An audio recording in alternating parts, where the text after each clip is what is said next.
The Life and Adventures of Robinson Crusoe, by Daniel Defoe. Chapter 9. A Boat.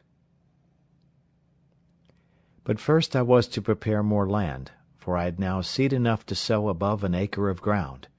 Before I did this, I had a week's work at least to make me a spade, which, when it was done, was but a sorry one indeed, and very heavy, and required double labour to work with it. However, I got through that, and sowed my seed in 2 large flat pieces of ground, as near my house as I could find them to my mind, and fenced them in with a good hedge, the stakes of which were all cut off that wood which I had set before, and knew it would grow, so that in a year's time I knew I should have a quick or living hedge, that would want but little repair. This work did not take me up less than 3 months, because a great part of that time was the wet season, when I could not go abroad. Within doors, that is, when it rained and I could not go out, I found employment in the following occupations, always observing that all the while I was at work I diverted myself with talking to my parrot and teaching him to speak, and I quickly taught him to know his own name, and at last to speak it out pretty loud, "Poll!" which was the first word I ever heard spoken in the island by any mouth but my own. This, however, was not my work, but an assistance to my work, for now, as I said, I had a great employment upon my hands, as follows. I had long studied to make, by some means or other, some earthen vessels, which indeed I wanted sorely, but knew not where to come at them. However, considering the heat of the climate, I did not doubt but if I could find out any clay, I might make some pots that might, being dried in the sun, be hard enough and strong enough to bear handling, and to hold anything that was dry, and required to be kept so. And as this was necessary in the preparing of corn, meal, etc., which was the thing I was doing, I resolved to make some as large as I could, and fit only to stand like jars, to hold what should be put into them. It would make the reader pity me, or rather laugh at me, to tell how many awkward ways I took to raise this paste, what odd, misshapen, ugly things I made, how many of them fell in and how many fell out, the clay not being stiff enough to bear its own weight, how many cracked by the over-violent heat of the sun, being set out too hastily, and how many fell in pieces with only removing as well before as after they were dried.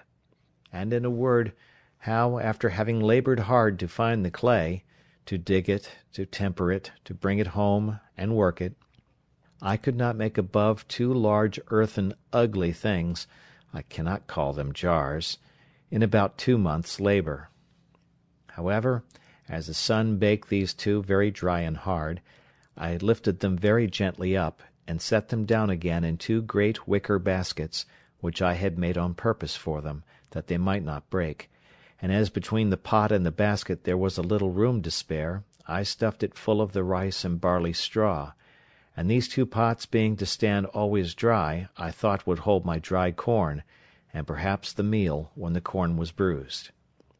Though I miscarried so much in my design for large pots, yet I made several smaller things with better success, such as little round pots, flat dishes, pitchers, and pipkins, and any things my hand turned to, and the heat of the sun baked them quite hard. But all this would not answer my end, which was to get an earthen pot to hold what was liquid, and bear the fire, which none of these could do. It happened after some time, making a pretty large fire for cooking my meat, when I went to put it out after I had done with it, I found a broken piece of one of my earthenware vessels in the fire, burnt as hard as a stone, and red as a tile. I was agreeably surprised to see it, and said to myself, that certainly they might be made to burn whole, if they would burn broken. This set me to study how to order my fire, so as to make it burn some pots. I had no notion of a kiln, such as the potters burn in, or of glazing them with lead, though I had some lead to do it with, but I placed 3 large pipkins and 2 or 3 pots in a pile, one upon another, and placed my firewood all round it, with a great heap of embers under them. I plied the fire with fresh fuel around the outside and upon the top, till I saw the pots in the inside red hot quite through, and observed that they did not crack at all.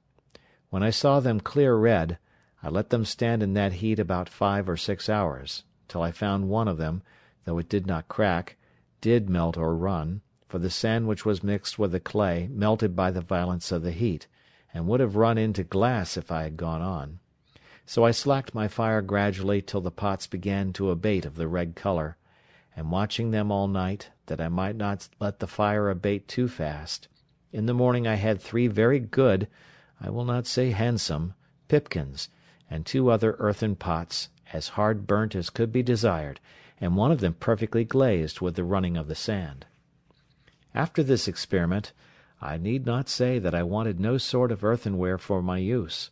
but I must needs say, as to the shapes of them, they were very indifferent, as any one may suppose, when I had no way of making them but as the children make dirt pies, or as a woman would make pies that never learned to raise paste. No joy at a thing of so mean a nature was ever equal to mine, when I found I had made an earthen pot that would bear the fire, and I had hardly patience to stay till they were cold before I set one on the fire again with some water in it, to boil me some meat, which it did admirably well, and with a piece of a kid I made some very good broth, though I wanted oatmeal, and several other ingredients requisite to make it as good as I would have had it been. My next concern was to get me a stone mortar to stamp or beat some corn in, for as to the mill, there was no thought of arriving at that perfection of art with one pair of hands. To supply this want I was at a great loss, for of all the trades in the world I was as perfectly unqualified for a stone cutter as for any whatever, neither had I any tools to go about it with. I spent many a day to find out a great stone big enough to cut hollow, and make fit for a mortar, and could find none at all, except what was in the solid rock, and which I had no way to dig or cut out, nor indeed were the rocks in the island of hardness sufficient, but were all of a sandy crumbling stone, which neither would bear the weight of a heavy pestle, nor would break the corn without filling it with sand. So, after a great deal of time lost in searching for a stone, I gave it over, and resolved to look for a great block of hard wood, which I found indeed much easier, and getting one as big as I had strength to stir, I rounded it, and formed it on the outside with my axe and hatchet, and then, with the help of fire and infinite labour, made a hollow place in it, as the Indians in Brazil make their canoes. After this I made a great heavy pestle or beater of the wood called the ironwood, and this I prepared and laid by against I had my next crop of corn, which I proposed to myself to grind, or rather pound into meal, to make bread. My next difficulty was to make a sieve or circe, to dress my meal, and to part it from the bran and the husk, without which I did not see it possible I could have any bread. This was a most difficult thing even to think on, for to be sure I had nothing like the necessary thing to make it. I mean fine thin canvas or stuff to circe the meal through, and here I was at a full stop for many months, nor did I really know what to do. Linen I had none left but what was mere rags. I had goat's hair, but neither knew how to weave it or spin it, and had I known how, here were no tools to work it with. All the remedy that I found for this was, that at last I did remember I had, among the seamen's clothes which were saved out of the ship, some neckcloths of calico or muslin, and with some pieces of these I made 3 small sieves proper enough for the work, and thus I made shift for some years. How I did afterwards I shall show in its place. The baking part was the next thing to be considered, and how I should make bread when I came to have corn, for first I had no yeast. As to that part, there was no supplying the want, so I did not concern myself much about it. But for an oven I was indeed in great pain. At length I found out an experiment for that also, which was this. I made some earthen vessels very broad but not deep, that is to say, about 2 feet diameter, and not above 9 inches deep. These I burned in the fire, as I had done the other, and laid them by, and when I wanted to bake, I made a great fire upon my hearth, which I had paved with some square tiles of my own baking and burning also, but I should not call them square. When the firewood was burned pretty much into embers or live coals, I drew them forward onto this hearth, so as to cover it all over, and there I let them lie till the hearth was very hot. Then sweeping away all the embers, I set down my loaf or loaves, and whelming down the earthen pot upon them, drew the embers all around the outside of the pot, to keep in and add to the heat, and thus as well as in the best oven in the world I baked my barley loaves, and became in little time a good pastry cook into the bargain, for I made myself several cakes and puddings of the rice, but I made no pies, neither had I anything to put into them, supposing I had, except the flesh either of fowls or goats. It need not be wondered at if these things took me up most part of the 3rd year of my abode here, for it is to be observed that in the intervals of these things I had my new harvest and husbandry to manage, for I reaped my corn in its season, and carried it home as well as I could, and laid it up in the ear in my large baskets, till I had time to rub it out, for I had no floor to thrash it on, or instrument to thrash it with. And now, indeed, my stock of corn increasing, I really wanted to build my barns bigger. I wanted a place to lay it up in, for the increase of the corn now yielded me so much, that I had of the barley about 20 bushels, and of the rice as much or more, insomuch that now I resolved to begin to use it freely, for my bread had been quite gone a great while.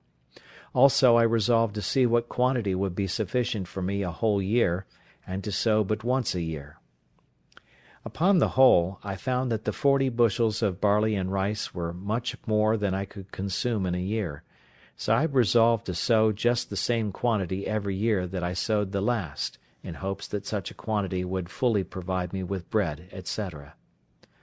All the while these things were doing, you may be sure my thoughts ran many times upon the prospect of land which I had seen from the other side of the island,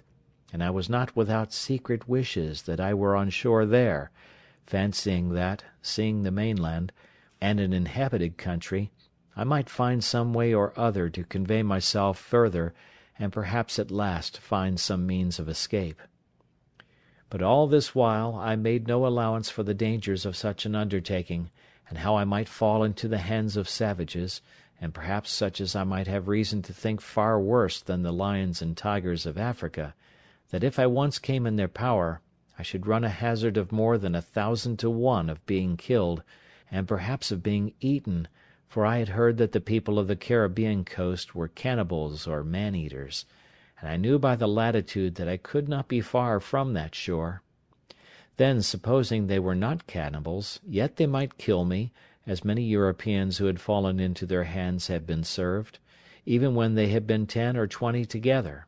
much more I, that was but one, and could make little or no defence. All these things, I say, which I ought to have considered well, and did come into my thoughts afterwards, yet gave me no apprehensions at first, and my head ran mightily upon the thought of getting over to the shore. Now I wished for my boy Xury, and the longboat with shoulder of mutton sail, with which I sailed above 1,000 miles on the coast of Africa, but this was in vain.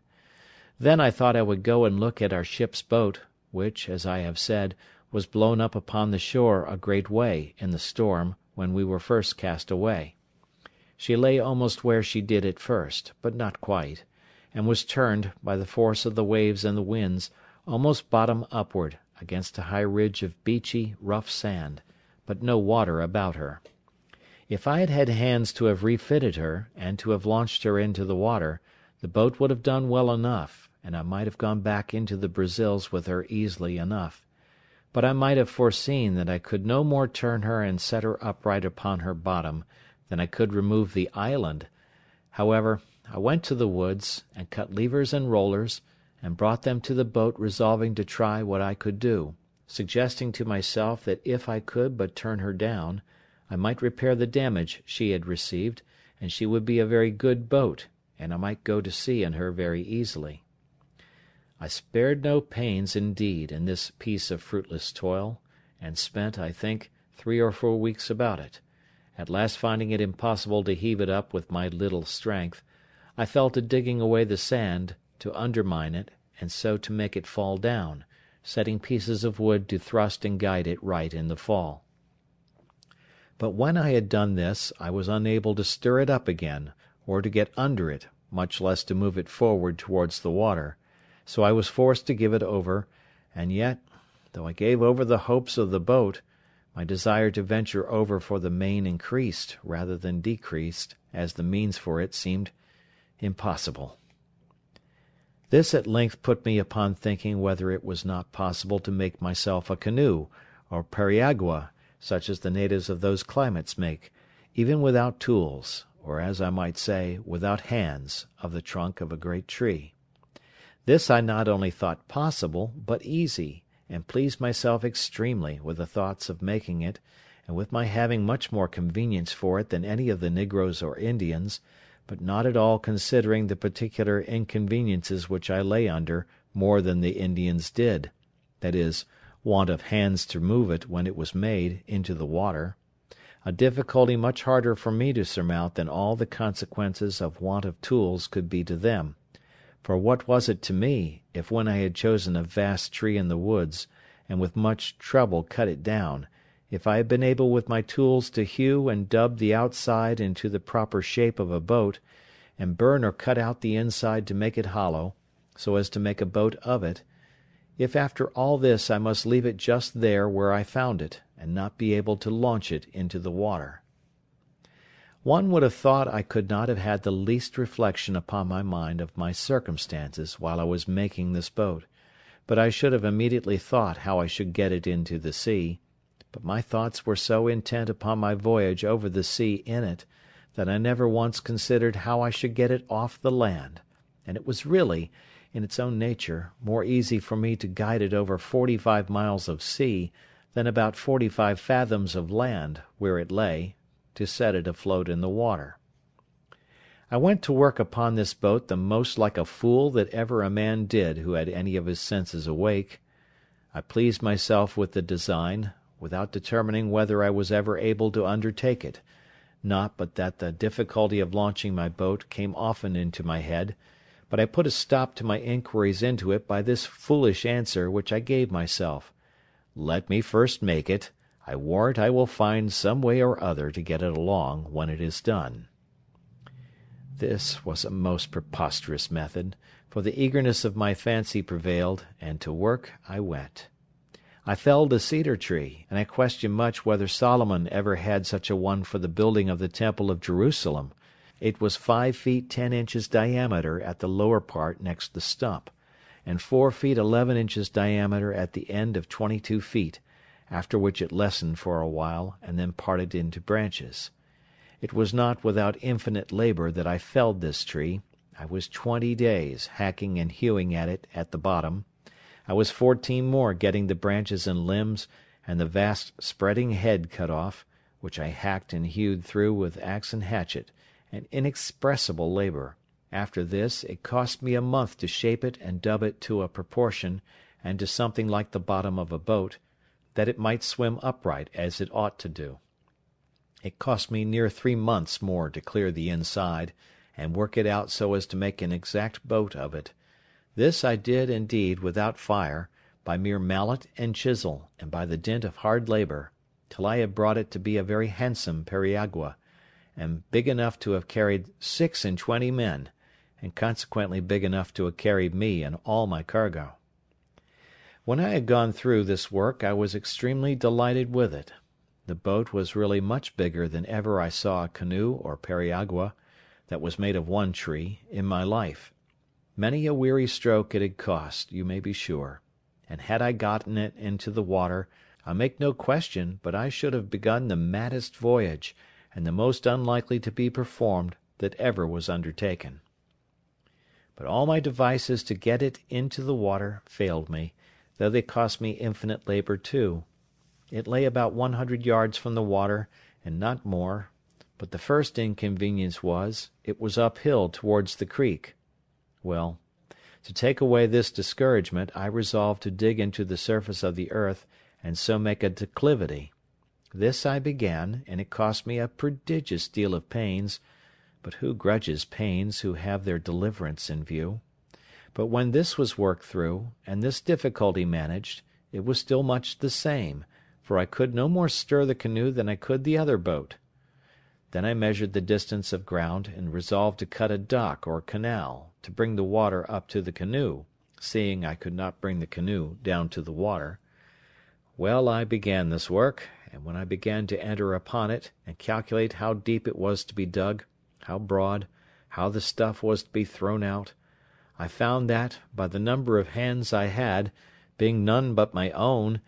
it must have been 10 or 12 years before I could have gone through with it, for the shore lay so high that at the upper end it must have been at least 20 feet deep. So at length, though with great reluctancy, I gave this attempt over also. This grieved me heartily, and now I saw, though too late, the folly of beginning a work before we count the cost, and before we judge rightly of our own strength to go through with it. In the middle of this work I finished my 4th year in this place, and kept my anniversary with the same devotion, and with as much comfort as ever before, for, by a constant study and serious application to the Word of God, and by the assistance of His grace, I gained a different knowledge from what I had before. I entertained different notions of things.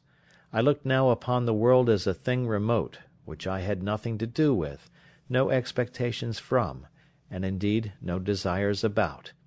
In a word, I had nothing indeed to do with it, nor was ever likely to have, so I thought it looked, as we may perhaps look upon it hereafter, that is, as a place I had lived in, but was come out of it, and well might I say, as Father Abraham to Dives, between me and thee is a great gulf fixed.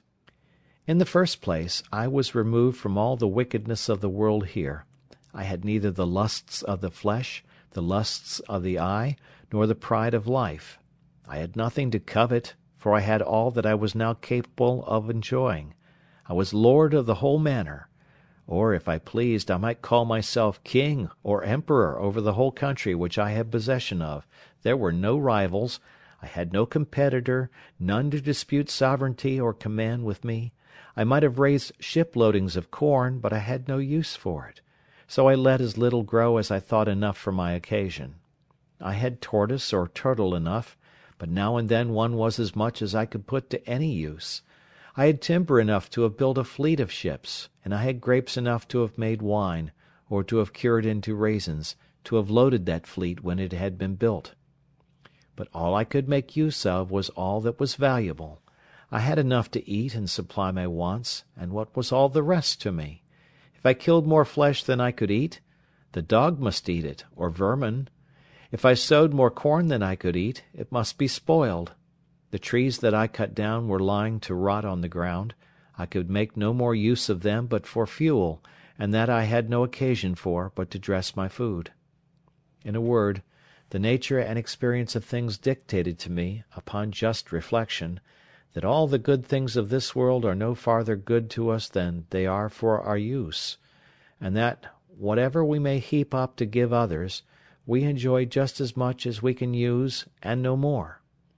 The most covetous, griping miser in the world would have been cured of the vice of covetousness if he had been in my case,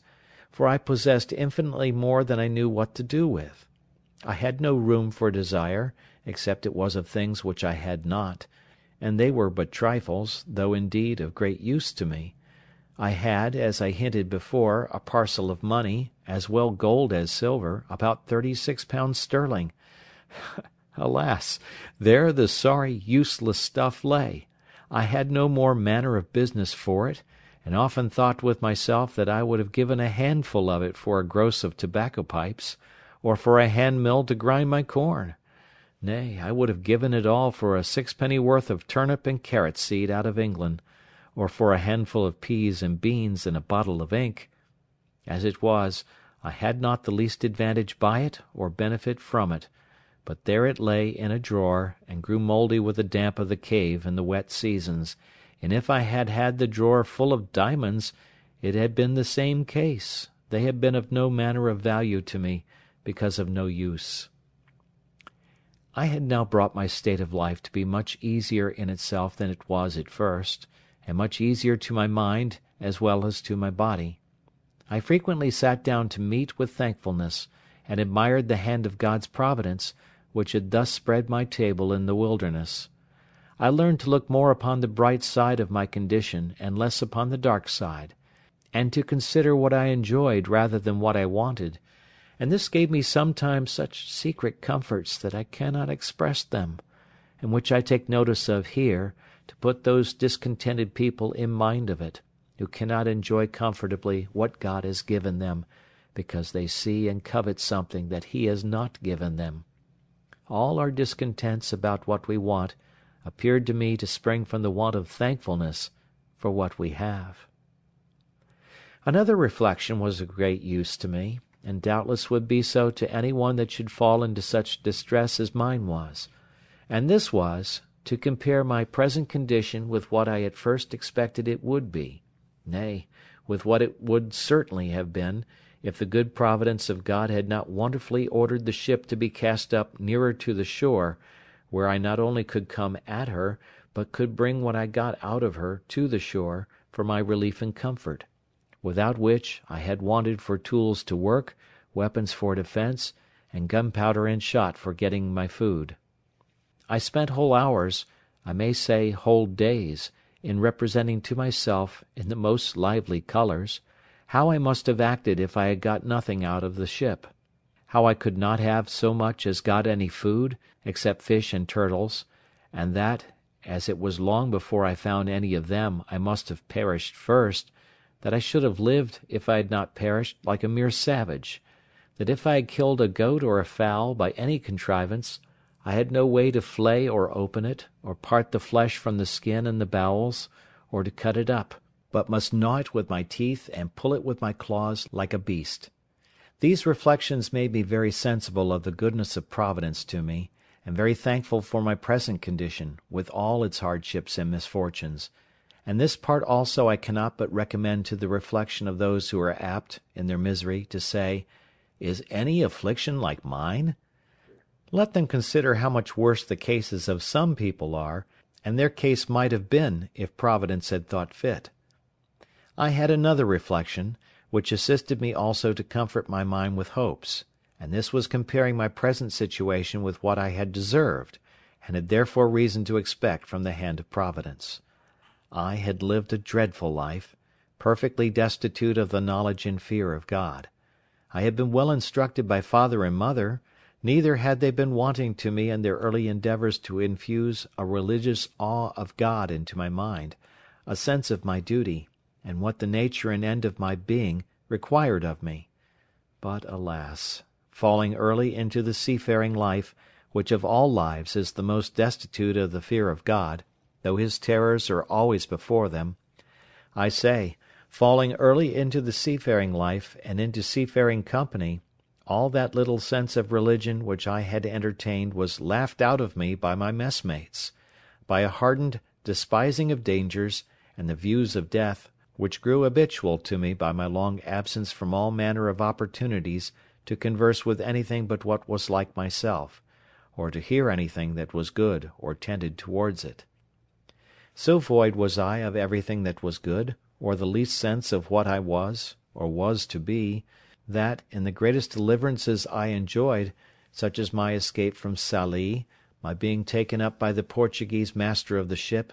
my being planted so well in the Brazils, my receiving the cargo from England, and the like, I never had once the words, "Thank God," so much as on my mind, or in my mouth, nor in the greatest distress had I so much as a thought to pray to Him, or so much as to say, "Lord, have mercy upon me." No, nor to mention the name of God, unless it was to swear by, and blaspheme it. I had terrible reflections upon my mind for many months, as I have already observed, on account of my wicked and hardened life past, and when I looked about me, and considered what particular providences had attended me since my coming into this place, and how God had dealt bountifully with me, had not only punished me less than my iniquity had deserved, but had so plentifully provided for me, this gave me great hopes that my repentance was accepted, and that God had yet mercy in store for me. With these reflections I worked my mind up, not only to a resignation to the will of God in the present disposition of my circumstances, but even to a sincere thankfulness for my condition, and that I, who was yet a living man, ought not to complain, seeing I had not the due punishment of my sins, that I enjoyed so many mercies which I had no reason to have expected in that place, that I ought never more to repine at my condition, but to rejoice, and to give daily thanks for that daily bread, which nothing but a crowd of wonders could have brought, that I ought to consider I had been fed even by a miracle, even as great as that of feeding Elijah by ravens, nay, by a long series of miracles, and that I could hardly have named a place in the uninhabitable part of the world where I could have been cast more to my advantage, a place where, as I had no society, which was my affliction on one hand, so I found no ravenous beasts, no furious wolves or tigers to threaten my life, no venomous creatures or poisons which I might feed on to my hurt, no savages to murder and devour me. In a word, as my life was a life of sorrow one way, so it was a life of mercy another, and I wanted nothing to make it a life of comfort but to be able to make my sense of God's goodness to me and care over me in this condition be my daily consolation. And after I did make a just improvement on these things, I went away and was no more sad. I had now been here so long that many things which I had brought on shore for my help were either quite gone or very much wasted and near spent. My ink, as I observed, had been gone some time, all but a very little, which I eked out with water, a little and a little, till it was so pale it scarce left any appearance of black upon the paper.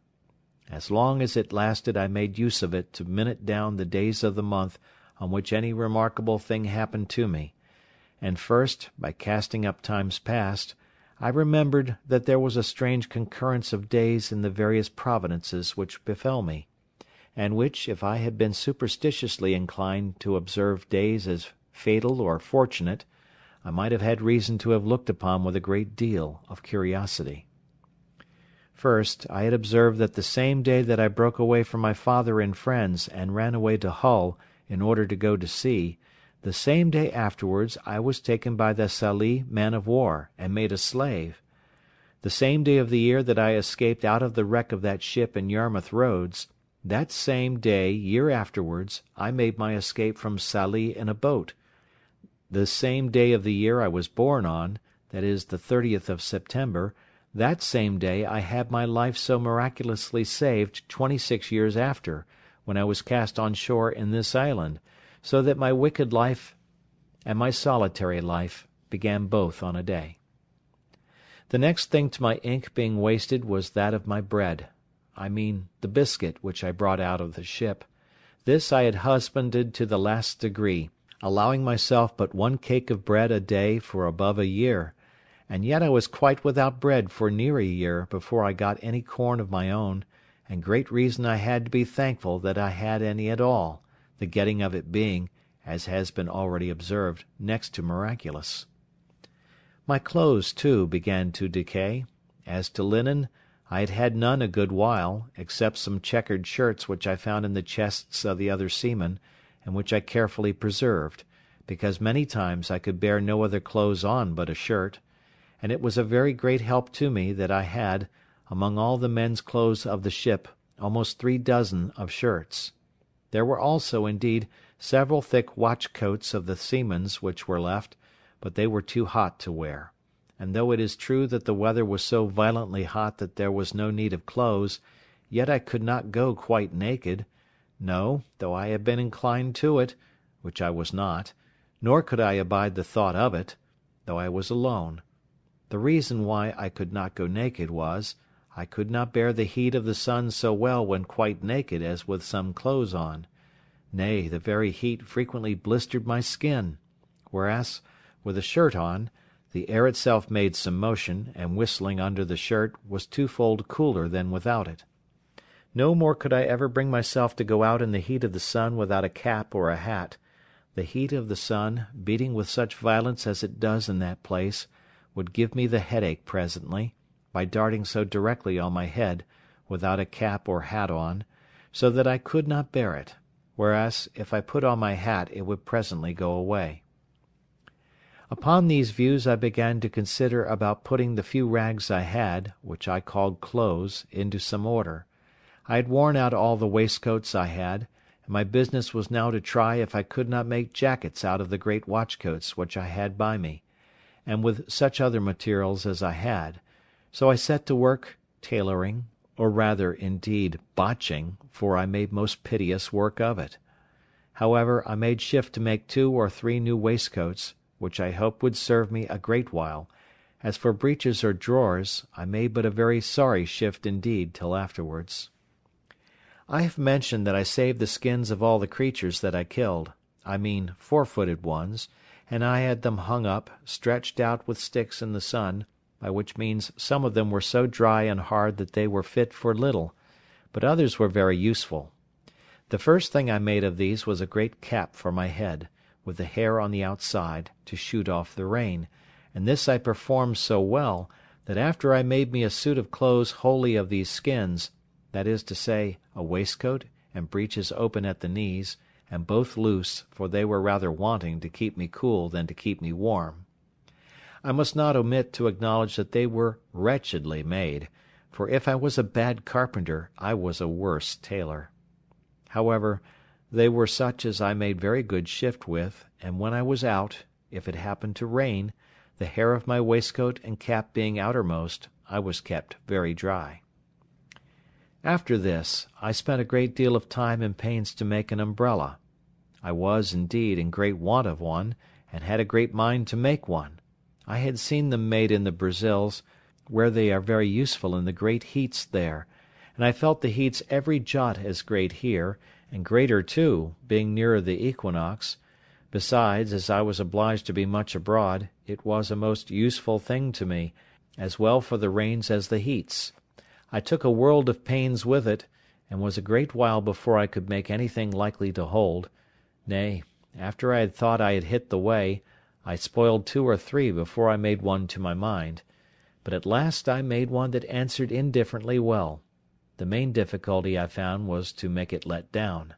I could make it spread, but if it did not let down too, and draw in, it was not portable for me any way but just over my head, which would not do. However,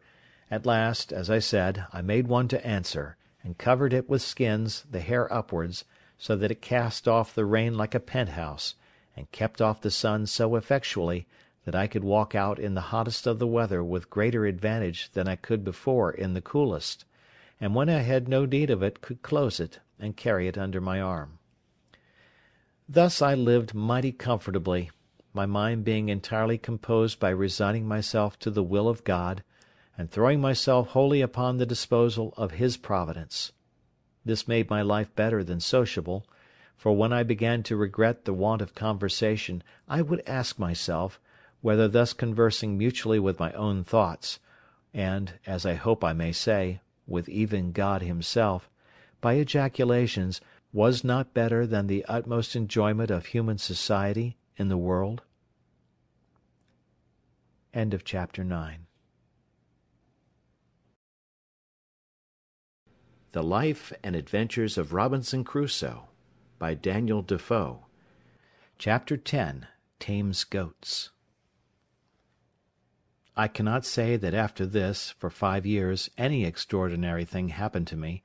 but I lived on in the same course, in the same posture and place, as before. The chief things I was employed in, besides my yearly labour of planting my barley and rice, and curing my raisins, of both of which I always kept up just enough to have a sufficient stock of 1 year's provisions beforehand, I say, besides this yearly labour, and my daily pursuit of going out with my gun, I had one labour, to make a canoe, which at last I finished; so that, by digging a canal to it of 6 feet wide and 4 feet deep, I brought it into the creek, almost half a mile. As for the first, which was so vastly big, for I made it without considering beforehand, as I ought to have done, how I should be able to launch it, so, never being able to bring it into the water, or bring the water to it, I was obliged to let it lie where it was, as a memorandum to teach me to be wiser the next time. Indeed, the next time, though I could not get a tree proper for it, and was in a place where I could not get the water to it at any less distance than, as I have said, near half a mile, yet, as I saw it was practicable at last, I never gave it over, and though I was near 2 years about it, yet I never grudged my labour, in hopes of having a boat to go off to sea at last. However, though my little periagua was finished, yet the size of it was not at all answerable to the design which I had in view when I made the first. I mean, of venturing over to the terra firma, where it was above 40 miles broad. Accordingly, the smallness of my boat assisted to put an end to that design, and now I thought no more of it. As I had a boat, my next design was to make a cruise round the island, for as I had been on the other side in one place, crossing, as I already described it, over the land, so the discoveries I made in that little journey made me very eager to see other parts of the coast, and now I had a boat, I thought of nothing but sailing round the island. For this purpose, that I might do everything with discretion and consideration, I fitted up a little mast in my boat, and made a sail too out of some of the pieces of the ship's sails which lay in store, and of which I had a great stock by me. Having fitted my mast and sail, and tried the boat, I found she would sail very well. Then I made little lockers or boxes at each end of my boat, to put provisions, necessaries, ammunition, etc., into, to be kept dry, either from rain or the spray of the sea, and a little long hollow place I cut in the inside of the boat, where I could lay my gun, making a flap to hang down over it to keep it dry. I fixed my umbrella also in the step at the stern, like a mast, to stand over my head, and keep the heat of the sun off me, like an awning, and thus I every now and then took a little voyage upon the sea, but never went far out, nor far from the little creek. At last, being eager to view the circumference of my little kingdom, I resolved upon my cruise, and accordingly I victualled my ship for the voyage, putting in 24 of loaves, cakes I should call them, of barley bread, an earthen pot full of parched rice, a food I ate a good deal of, and a little bottle of rum, half a goat, and powder and shot for killing more, and 2 large watch coats, of those which, as I mentioned before, I had saved out of the seamen's chests. These I took, one to lie upon, and the other to cover me in the night. It was the 6th of November, in the 6th year of my reign, or my captivity, which you please, that I set out on this voyage, and I found it much longer than I expected, for though the island itself was not very large, yet when I came to the east side of it, I found a great ledge of rocks lay out about 2 leagues into the sea, some above water, some under it, and beyond that a shoal of sand, lying dry half a league more, so that I was obliged to go a great way out to sea to double the point. When I first discovered them, I was going to give over my enterprise and come back again, not knowing how far it might oblige me to go out to sea, and above all doubting how I should get back again. So I came to an anchor, for I had made a kind of an anchor with a piece of a broken grappling which I got out of the ship. Having secured my boat, I took my gun and went on shore, climbing up a hill, which seemed to overlook that point where I saw the full extent of it, and resolved to venture. In my viewing the sea from that hill where I stood, I perceived a strong, and indeed a most furious current, which ran to the east, and even came close to the point, and I took the more notice of it because I saw there might be some danger that when I came into it I might be carried out to sea by the strength of it, and not be able to make the island again, and indeed, had I not got first upon this hill, I believe it would have been so, for there was the same current on the other side the island, only that it set off at a further distance, and I saw that there was a strong eddy under the shore, so I had nothing to do but to get out of the first current, and I should presently be in an eddy. I lay here, however, 2 days, because the wind blowing pretty fresh at east-south-east, and that being just contrary to the current, made a great breach of the sea upon the point, so that it was not safe for me to keep too close to the shore for the breach, nor to go too far off because of the stream. The 3rd day, in the morning, the wind having abated overnight, the sea was calm, and I ventured. But I am a warning to all rash and ignorant pilots, for no sooner was I come to the point, when I was not even my boat's length from the shore, but I found myself in a great depth of water, and a current like the sluice of a mill, It carried my boat along with it with such violence that all I could do could not keep her so much as on the edge of it. But I found it hurried me farther and farther out from the eddy, which was on my left hand. There was no wind stirring to help me, and all I could do with my paddles signified nothing, and now I began to give myself over for lost, for as the current was on both sides of the island, I knew in a few leagues' distance they must join again, and then I was irrecoverably gone, nor did I see any possibility of avoiding it, so that I had no prospect before me but of perishing, not by the sea, for that was calm enough, but of starving from hunger. I had, indeed, found a tortoise on the shore, as big almost as I could lift, and had tossed it into the boat, and I had a great jar of fresh water, that is to say, one of my earthen pots, but what was all this to being driven into the vast ocean, where, to be sure, there was no shore, no mainland or island, for 1,000 leagues at least? And now I saw how easy it was for the providence of God to make even the most miserable condition of mankind worse. Now I looked back upon my desolate, solitary island as the most pleasant place in the world, and all the happiness my heart could wish for was to be but there again. I stretched out my hands to it with eager wishes.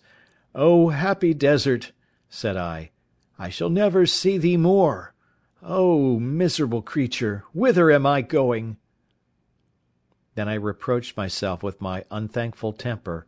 and that I had repined at my solitary condition, and now what would I give to be on shore there again? Thus we never see the true state of our condition till it is illustrated to us by its contraries,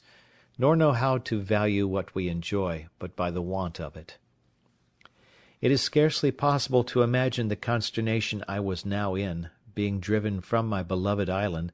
for so it appeared to me now to be, into the wide ocean, almost 2 leagues, and in the utmost despair of ever recovering it again. However, I worked hard till, indeed, my strength was almost exhausted, and kept my boat as much to the northward, that is, towards the side of the current which the eddy lay on, as possibly I could, when about noon, as the sun passed the meridian, I thought I felt a little breeze of wind in my face, springing up from south-southeast. This cheered my heart a little, and especially when, in about half an hour more, it blew a pretty gentle gale. By this time I had got at a frightful distance from the island, and had the least cloudy or hazy weather intervened,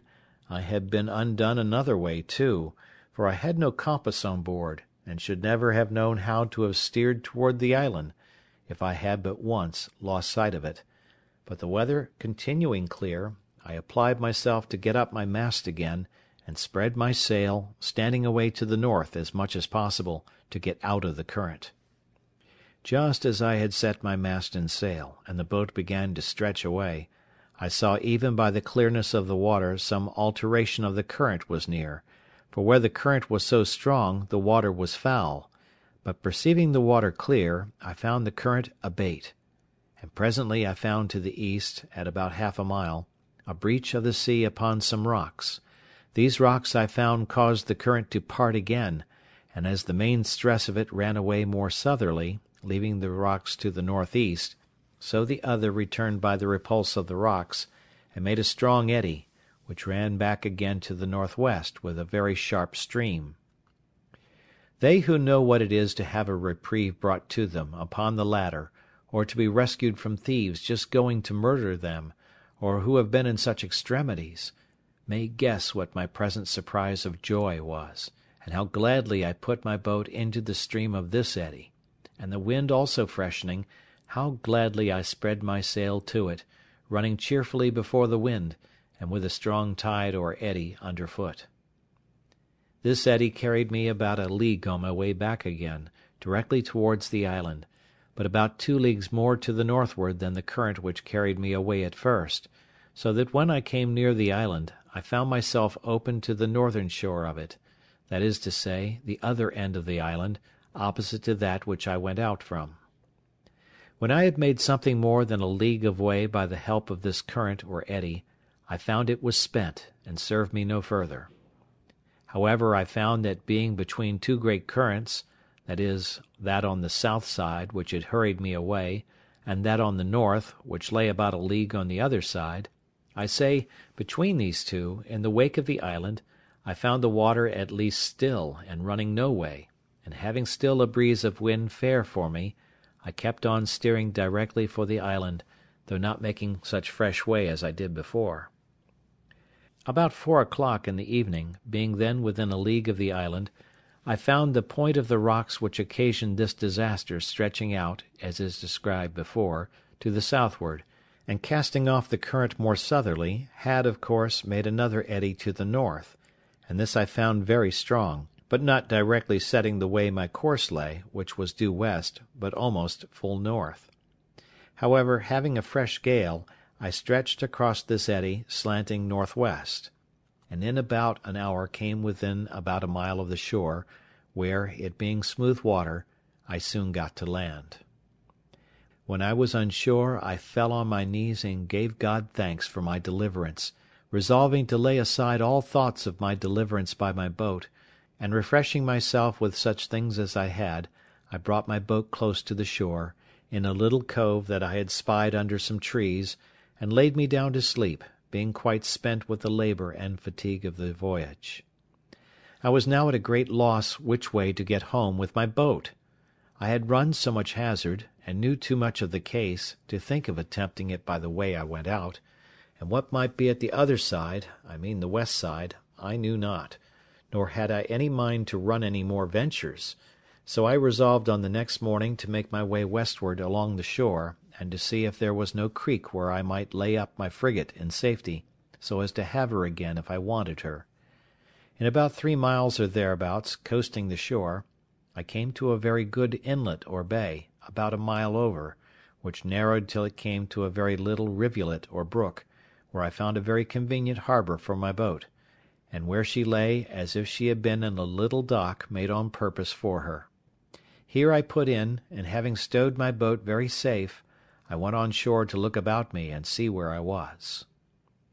I soon found I had but a little passed by the place where I had been before, when I travelled on foot to that shore, so taking nothing out of my boat but my gun and umbrella, for it was exceedingly hot,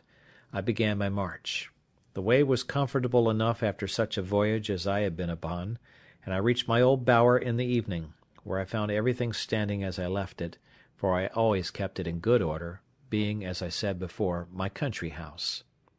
I got over the fence, and laid me down in the shade to rest my limbs, for I was very weary, and fell asleep. But, judge you, if you can, that read my story, what a surprise I must be in when I was awaked out of my sleep by a voice calling me by my name several times. "Robin, Robin, Robin Crusoe! Poor Robin Crusoe! Where are you, Robin Crusoe? Where are you? Where have you been?" I was so dead asleep at first, being fatigued with rowing for part of the day, and with walking the latter part, that I did not wake thoroughly, but dozing thought I dreamed that somebody spoke to me. But as the voice continued to repeat, "Robin Crusoe! Robin Crusoe!" at last I began to wake more perfectly, and was at first dreadfully frightened, and started up in the utmost consternation, but no sooner were my eyes open but I saw my Poll sitting on the top of the hedge, and immediately knew that it was he that spoke to me, for just in such bemoaning language I had used to talk to him and teach him, and he had learned it so perfectly that he would sit upon my finger, and lay his bill close to my face, and cry, "Poor Robin Crusoe! Where are you? Where have you been? How came you here?" and such things as I had taught him. However, even though I knew it was the parrot, and that indeed it could be nobody else, it was a good while before I could compose myself. First I was amazed how the creature got thither, and then how he should just keep about the place and nowhere else. But as I was well satisfied it could be nobody but honest Poll, I got over it, and holding out my hand, and calling him by his name, "Poll," the sociable creature came to me, and sat upon my thumb, as he used to do, and continued talking to me. "Poor Robin Crusoe! And how did I come here? And where had I been?" just as if he had been overjoyed to see me again, and so I carried him home along with me. I had now had enough of rambling to sea for some time, and had enough to do for many days to sit still and reflect upon the danger I had been in. I would have been very glad to have had my boat again on my side of the island, but I knew not how it was practicable to get it about. As to the east side of the island, which I had gone round, I knew well enough there was no venturing that way. My very heart would shrink, and my very blood run chill but to think of it. And as to the other side of the island, I did not know how it might be there, but supposing the current ran with the same force against the shore at the east as it passed by it on the other, I might run the same risk of being driven down the stream and carried by the island, as I had been before of being carried away from it. So with these thoughts, I contented myself to be without any boat, though it had been the product of so many months' labour to make it, and of so many more to get it into the sea. In this government of my temper I remained near a year, and lived a very sedate, retired life, as you may well suppose; and my thoughts being very much composed as to my condition, and fully comforted in resigning myself to the dispositions of Providence, I thought I lived really very happily in all things, except that of society. I improved myself in this time in all the mechanic exercises which my necessities put me upon applying myself to, and I believe I should, upon occasion, have made a very good carpenter, especially considering how few tools I had. Besides this, I arrived at an unexpected perfection in my earthenware, and contrived well enough to make them with a wheel, which I found infinitely easier and better, because I made things round and shaped, which before were filthy things indeed to look on. But I think I was never more vain of my own performance, or more joyful for anything I found out, than for my being able to make a tobacco pipe; and though it was a very ugly, clumsy thing when it was done, and only burned red, like other earthenware, yet it was hard and firm, and would draw the smoke. I was exceedingly comforted with it, for I had been always used to smoke, and there were pipes in the ship, but I forgot them at first, not thinking there was tobacco in the island; and afterwards, when I searched the ship again, I could not come at any pipes. In my wickerware also I improved much, and made abundance of necessary baskets, as well as my invention showed me; though not very handsome, yet they were such as were very handy and convenient for laying things up in, or fetching things home. For example, if I killed a goat abroad, I could hang it up in a tree, flay it, dress it, and cut it in pieces, and bring it home in a basket; and the like by a turtle. I could cut it up, take out the eggs, and a piece or two of the flesh, which was enough for me, and bring them home in a basket, and leave the rest behind me. Also, large deep baskets were the receivers of my corn, which I always rubbed out as soon as it was dry and cured, and kept it in great baskets. I began now to perceive my powder abated considerably. This was a want which was impossible for me to supply, and I began seriously to consider what I must do when I should have no more powder; that is to say, how I should kill any goats.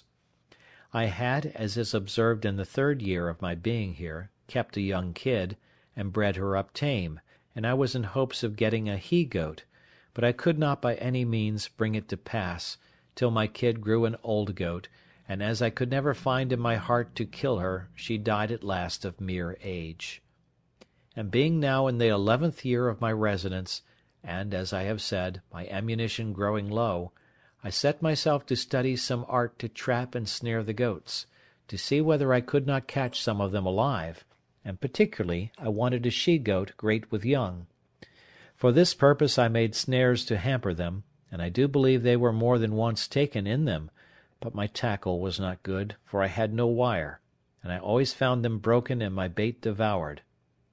At length I resolved to try a pitfall, so I dug several large pits in the earth, in places where I had observed the goats used to feed, and over those pits I placed hurdles of my own making too, with a great weight upon them;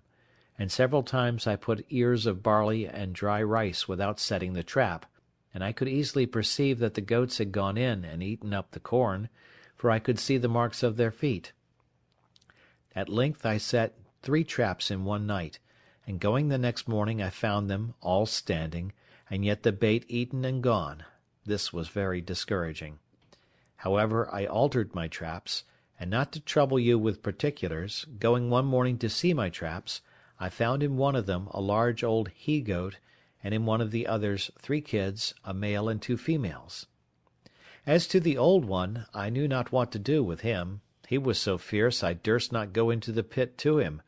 that is to say, to bring him away alive, which was what I wanted. I could have killed him, but that was not my business, nor would it answer my end, so I even let him out, and he ran away as if he had been frightened out of his wits. But I did not then know what I afterwards learned, that hunger will tame a lion. If I had let him stay 3 or 4 days without food, and then have carried him some water to drink and then a little corn, he would have been as tame as one of the kids, for they are mighty sagacious, tractable creatures where they are well used. However, for the present I let him go, knowing no better at that time. Then I went to the 3 kids, and taking them one by one, I tied them with strings together, and with some difficulty brought them all home.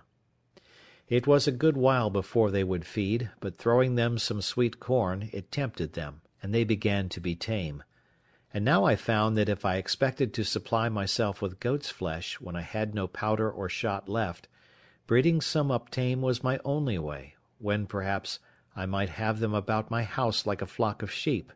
But then it occurred to me that I must keep the tame from the wild, or else they would always run wild when they grew up, and the only way for this was to have some enclosed piece of ground, well fenced either with hedge or pale, to keep them in so effectually that those within might not break out, or those without break in.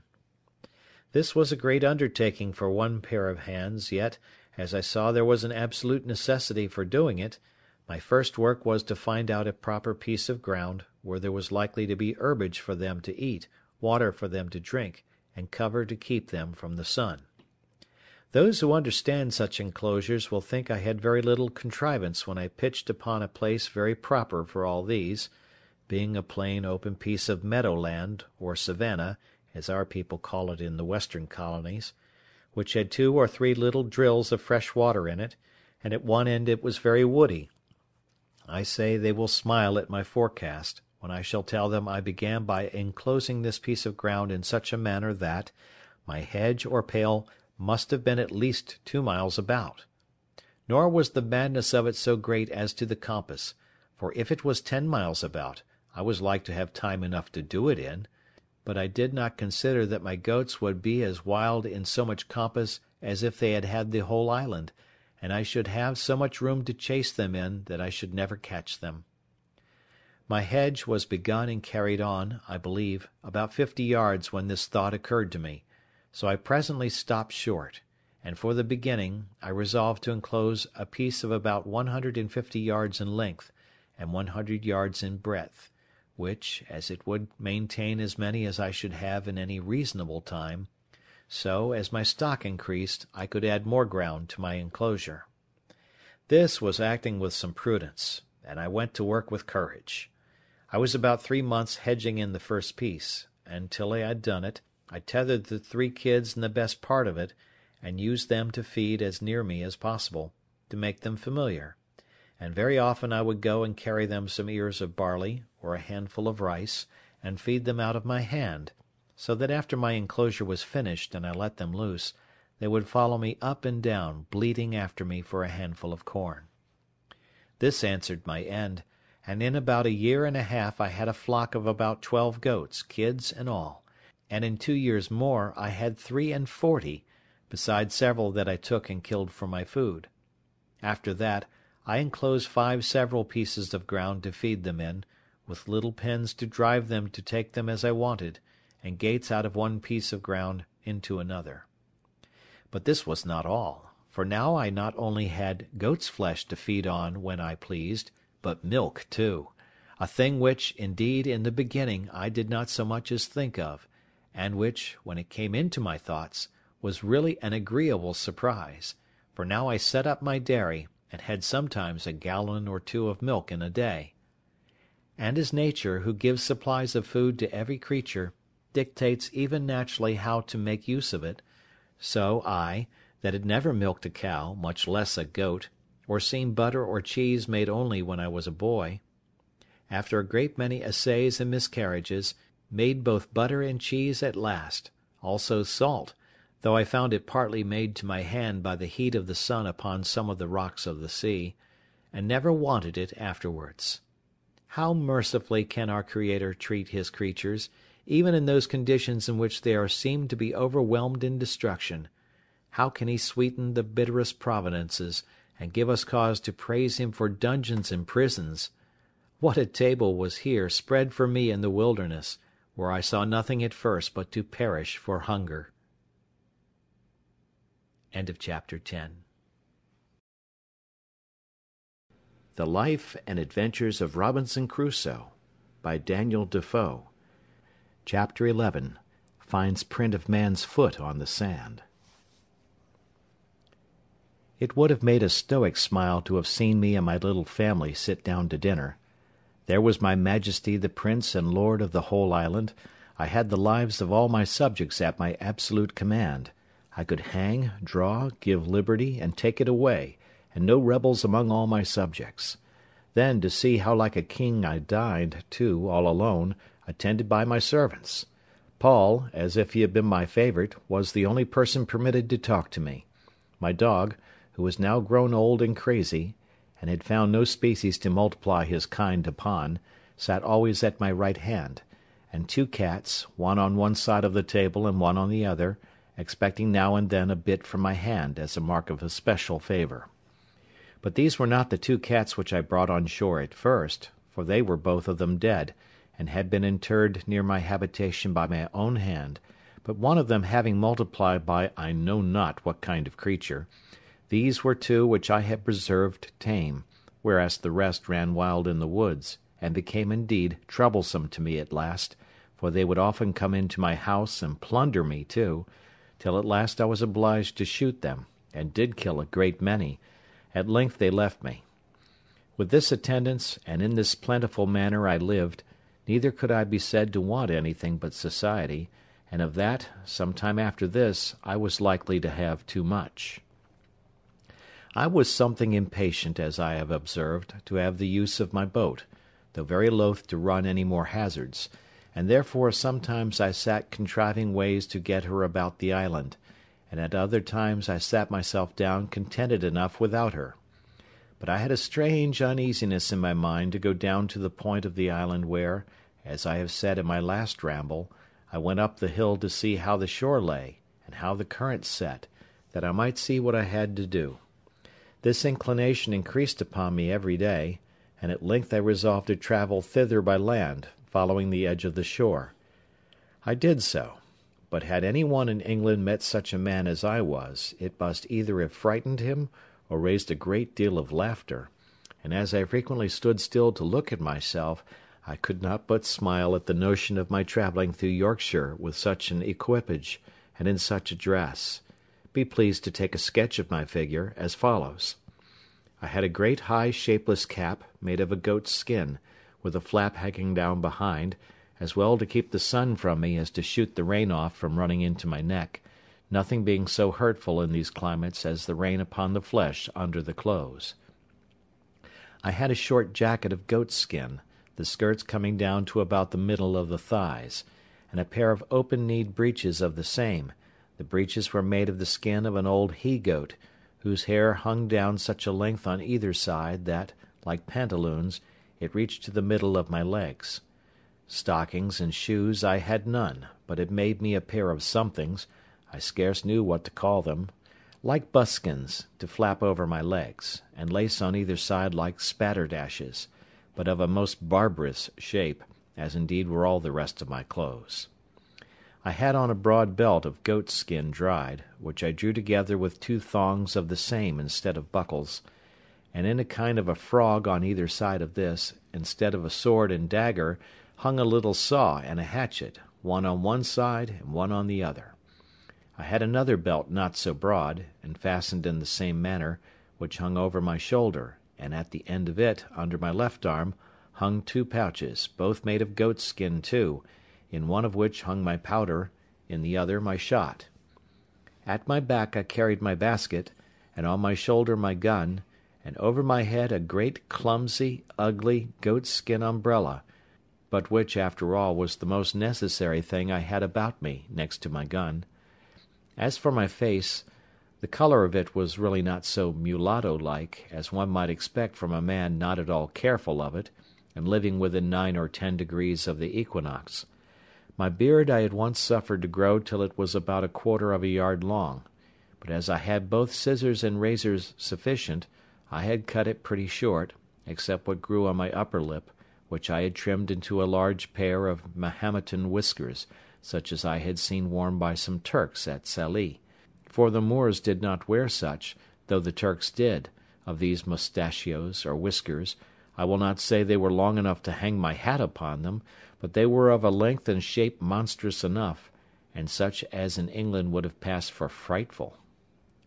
But all this is by the by, for as to my figure, I had so few to observe me that it was of no manner of consequence, so I say no more of that.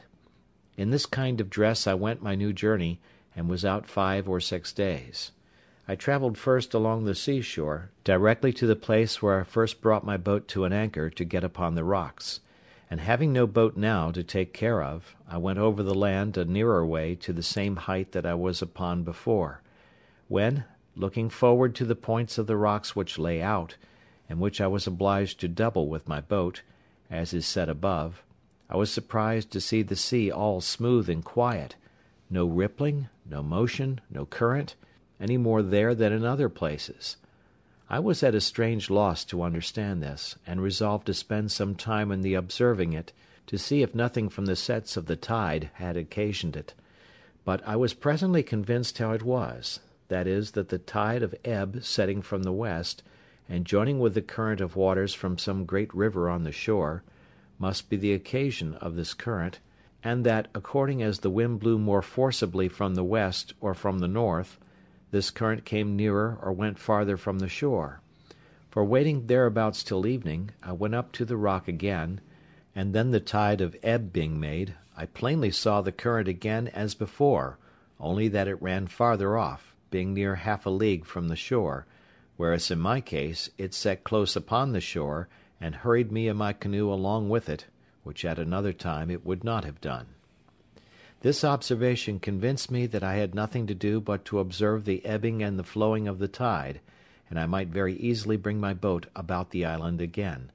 But when I began to think of putting it in practice, I had such terror upon my spirits at the remembrance of the danger I had been in, that I could not think of it again with any patience. But, on the contrary, I took up another resolution, which was more safe, though more laborious, and this was, that I would build, or rather make, me another periagua or canoe, and so have one for one side of the island, and one for the other. You are to understand that now I had, as I may call it, 2 plantations in the island, one my little fortification or tent, with a wall about it, under the rock, with a cave behind me, which by this time I had enlarged into several apartments or caves, one within another. One of these, which was the driest and largest, and had a door out beyond my wall or fortification, that is to say, beyond where my wall joined to the rock, was all filled up with the large earthen pots of which I have given an account, and with 14 or 15 great baskets, which would hold 5 or 6 bushels each, where I laid up my stores of provisions, especially my corn, some in the ear, cut off short from the straw, and the other rubbed out with my hand. As for my wall, made as before, with long stakes or piles, those piles grew all like trees, and were by this time grown so big, and spread so very much, that there was not the least appearance to any one's view of any habitation behind them. Near this dwelling of mine, but a little farther within the land, and upon lower ground, lay my 2 pieces of corn land, which I kept duly cultivated and sowed, and which duly yielded me their harvest in its season, and whenever I had occasion for more corn, I had more land adjoining as fit as that. Besides this, I had my country seat, and I had now a tolerable plantation there also. For first, I had my little bower, as I called it, which I kept in repair; that is to say, I kept the hedge which encircled it in constantly fitted up to its usual height, the ladder standing always in the inside. I kept the trees, which at first were no more than stakes, but were now grown very firm and tall, always cut, so that they might spread and grow thick and wild, and make the more agreeable shade, which they did effectually, to my mind. In the middle of this I had my tent always standing, being a piece of a sail spread over poles, set up for that purpose, and which never wanted any repair or renewing, and under this I had made me a squab or couch with the skins of the creatures I had killed, and with other soft things, and a blanket laid on them, such as belonged to our sea bedding, which I had saved, and a great watchcoat to cover me. And here, whenever I had occasion to be absent from my chief seat, I took up my country habitation. Adjoining to this I had my enclosures for my cattle, that is to say, my goats, and I had taken an inconceivable deal of pains to fence and enclose this ground. I was so anxious to see it kept entire, lest the goats should break through, that I never left off till, with infinite labour, I had stuck the outside of the hedge so full of small stakes, and so near to one another, that it was rather a pale than a hedge, and there was scarce room to put a hand through between them, which afterwards, when those stakes grew, as they all did in the next rainy season, made the enclosure strong like a wall, indeed stronger than any wall. This will testify for me that I was not idle, and that I spared no pains to bring to pass whatever appeared necessary for my comfortable support, for I considered the keeping up a breed of tame creatures thus at my hand would be a living magazine of flesh, milk, butter, and cheese for me as long as I lived in the place, if it were to be 40 years, and that keeping them in my reach depended entirely upon my perfecting my enclosures to such a degree that I might be sure of keeping them together, which by this method, indeed, I so effectually secured, that when these little stakes began to grow, I had planted them so very thick that I was forced to pull some of them up again. In this place also I had my grapes growing, which I principally depended on for my winter store of raisins, and which I never failed to preserve very carefully, as the best and most agreeable dainty of my whole diet. And indeed they were not only agreeable, but medicinal, wholesome, nourishing, and refreshing to the last degree. As this was also about half-way between my other habitation and the place where I had laid up my boat, I generally stayed and lay here in my way thither, for I used frequently to visit my boat, and I kept all things about or belonging to her in very good order. Sometimes I went out in her to divert myself, but no more hazardous voyages would I go, scarcely ever above a stone's cast or two from the shore, I was so apprehensive of being hurried out of my knowledge again by the currents or winds, or any other accident. But now I come to a new scene of my life. It happened one day, about noon, going towards my boat, I was exceedingly surprised with the print of a man's naked foot on the shore, which was very plain to be seen on the sand. I stood like one thunderstruck, or as if I had seen an apparition. I listened, I looked round me, but I could hear nothing, nor see anything. I went up to a rising ground to look farther. I went up the shore and down the shore, but it was all one. I could see no other impression but that one. I went to it again to see if there were any more, and to observe if it might not be my fancy, but there was no room for that, for there was exactly the print of a foot, toes, heel, and every part of a foot. How it came thither I knew not, nor could I in the least imagine, but after innumerable fluttering thoughts, like a man perfectly confused and out of myself, I came home to my fortification, not feeling, as we say, the ground I went on, but terrified to the last degree, looking behind me at every 2 or 3 steps, mistaking every bush and tree, and fancying every stump at a distance to be a man. Nor is it possible to describe how many various shapes my affrighted imagination represented things to me in, how many wild ideas were found every moment in my fancy, and what strange, unaccountable whimsies came into my thoughts by the way. When I came to my castle, for so I think I called it ever after this, I fled into it like one pursued. Whether I went over by the ladder, as first contrived, or went in at the hole in the rock which I had called a door, I cannot remember. No, nor could I remember the next morning, for never frightened hare fled to cover or fox to earth with more terror of mind than I to this retreat. I slept none that night. The farther I was from the occasion of my fright, the greater my apprehensions were, which is something contrary to the nature of such things, and especially to the usual practice of all creatures in fear. But I was so embarrassed with my own frightful ideas of the thing, that I formed nothing but dismal imaginations to myself, even though I was now a great way off.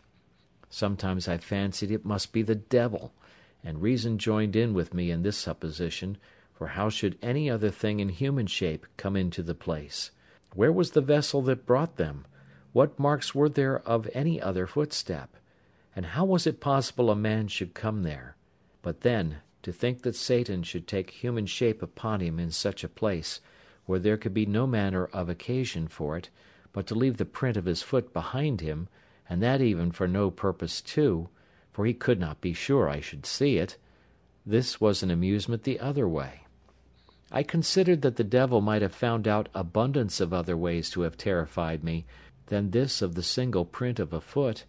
that as I lived quite on the other side of the island, he would never have been so simple as to leave a mark in a place where it was 10,000 to 1 whether I should ever see it or not, and in the sand too, which the first surge of the sea upon a high wind would have defaced entirely. All this seemed inconsistent with the thing itself, and with all the notions we usually entertain of the subtlety of the devil. Abundance of such things as these assisted to argue me out of all apprehensions of its being the devil, and I presently concluded then that it must be some more dangerous creature, that is, that it must be some of the savages of the mainland opposite who had wandered out to sea in their canoes, and either driven by the currents or by contrary winds had made the island and had been on shore, but were gone away again to sea, being as loath perhaps to have stayed in this desolate island as I would have been to have had them. While these reflections were rolling in my mind, I was very thankful in my thoughts that I was so happy as not to be thereabouts at that time, or that they did not see my boat, by which they would have concluded that some inhabitants had been in the place, and perhaps have searched farther for me. Then terrible thoughts racked my imagination about their having found out my boat, and that there were people here, and that, if so, I should certainly have them come again in greater numbers and devour me, that if it should happen that they should not find me, yet they would find my enclosure, destroy all my corn, and carry away all my flock of tame goats, and I should perish at last for mere want. Thus my fear banished all my religious hope, all that former confidence in God, which was founded upon such wonderful experience as I had had of his goodness, as if he that had fed me by miracle hitherto could not preserve by his power the provision which he had made for me by his goodness. I reproached myself with my laziness, that would not sow any more corn one year than would just serve me till the next season, as if no accident could intervene to prevent my enjoying the crop that was upon the ground. And this I thought so just a reproof, that I resolved for the future to have 2 or 3 years' corn beforehand, so that, whatever might come, I might not perish for want of bread. How strange a chequer work of Providence is the life of man, and by what secret different springs are the affections hurried about, as different circumstances present. Today we love what tomorrow we hate. Today we seek what tomorrow we shun. Today we desire what tomorrow we fear, nay, even tremble at the apprehensions of. This was exemplified in me at this time, in the most lively manner imaginable, for I, whose only affliction was that I seemed banished from human society, that I was alone, circumscribed by the boundless ocean, cut off from mankind, and condemned to what I call silent life, that I was as one whom heaven thought not worthy to be numbered among the living, or to appear among the rest of his creatures,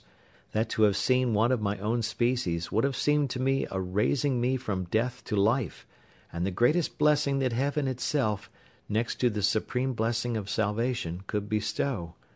I say, that I should now tremble at the very apprehensions of seeing a man, and was ready to sink into the ground at but the shadow or silent appearance of a man having set his foot in the island. Such is the uneven state of human life, and it afforded me a great many curious speculations afterwards, when I had a little recovered my first surprise. I considered that this was the station of life the infinitely wise and good providence of God had determined for me, that as I could not foresee what the ends of divine wisdom might be in all this, so I was not to dispute his sovereignty, who, as I was his creature, had an undoubted right, by creation, to govern and dispose of me absolutely as he thought fit, and who, as I was a creature that had offended him, had likewise a judicial right to condemn me to what punishment he thought fit,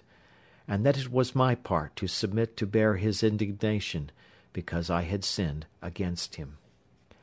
I then reflected, that as God, who was not only righteous but omnipotent, had thought fit thus to punish and afflict me, so he was able to deliver me, that if he did not think fit to do so, it was my unquestioned duty to resign myself absolutely and entirely to his will;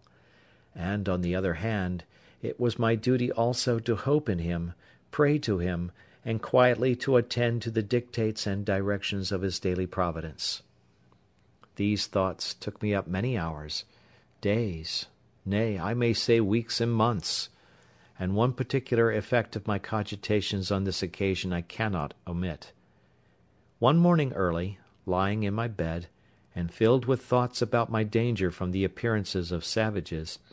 I found it discomposed me very much, upon which these words of the Scripture came into my thoughts: "Call upon me in the day of trouble, and I will deliver thee, and thou shalt glorify me."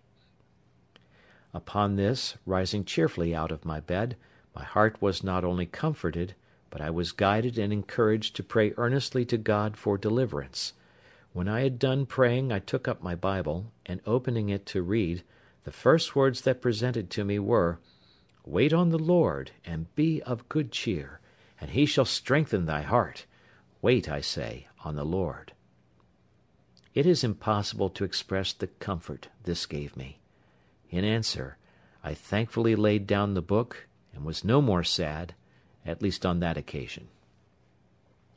In the middle of these cogitations, apprehensions, and reflections, it came into my thoughts one day that all this might be a mere chimera of my own, and that this foot might be the print of my own foot when I came on shore from my boat.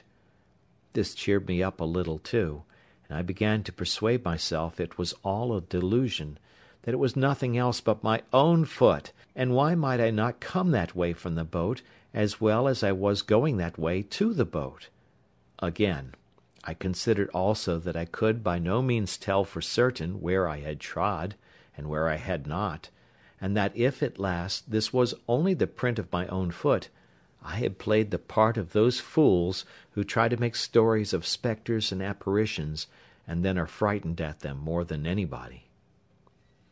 Now I began to take courage, and to peep abroad again, for I had not stirred out of my castle for 3 days and nights, so that I began to starve for provisions, for I had little or nothing within doors but some barley cakes and water. Then I knew that my goats wanted to be milked too, which usually was my evening diversion, and the poor creatures were in great pain and inconvenience for want of it, and indeed it almost spoiled some of them, and almost dried up their milk. Encouraging myself, therefore, with the belief that this was nothing but the print of one of my own feet, and that I might be truly said to start at my own shadow, I began to go abroad again, and went to my country house to milk my flock, but to see with what fear I went forward, how often I looked behind me, how I was ready every now and then to lay down my basket and run for my life, it would have made any one have thought I was haunted with an evil conscience, or that I had been lately most terribly frightened, and so indeed I had. However, I went down thus 2 or 3 days, and having seen nothing, I began to be a little bolder, and to think there was really nothing in it but my own imagination. But I could not persuade myself fully of this till I should go down to the shore again, and see this print of a foot, and measure it by my own, and see if there was any similitude or fitness, that I might be assured it was my own foot. But when I came to the place, first, it appeared evidently to me that when I laid up my boat I could not possibly be on shore anywhere thereabouts. Secondly, when I came to measure the mark with my own foot, I found my foot not so large by a great deal. Both these things filled my head with new imaginations, and gave me the vapours again to the highest degree, so that I shook with cold like one in an ague, and I went home again filled with the belief that some man or men had been on shore there, or, in short, that the island was inhabited, and I might be surprised before I was aware, and what course to take for my security I knew not. Oh, what ridiculous resolutions men take when possessed with fear! It deprives them of the use of those means which reason offers for their relief. The first thing I proposed to myself was, to throw down my enclosures, and turn all my tame cattle wild into the woods, lest the enemy should find them, and then frequent the island in prospect of the same or the like booty. Then the simple thing of digging up my 2 cornfields, lest they should find such a grain there, and still be prompted to frequent the island.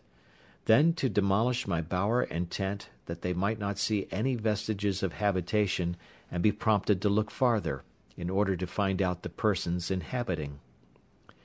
These were the subjects of the first night's cogitations after I was come home again, while the apprehensions which had so overrun my mind were fresh upon me, and my head was full of vapours. Thus fear of danger is 10,000 times more terrifying than danger itself, when apparent to the eyes, and we find the burden of anxiety greater, by much, than the evil which we are anxious about. And what was worse than all this,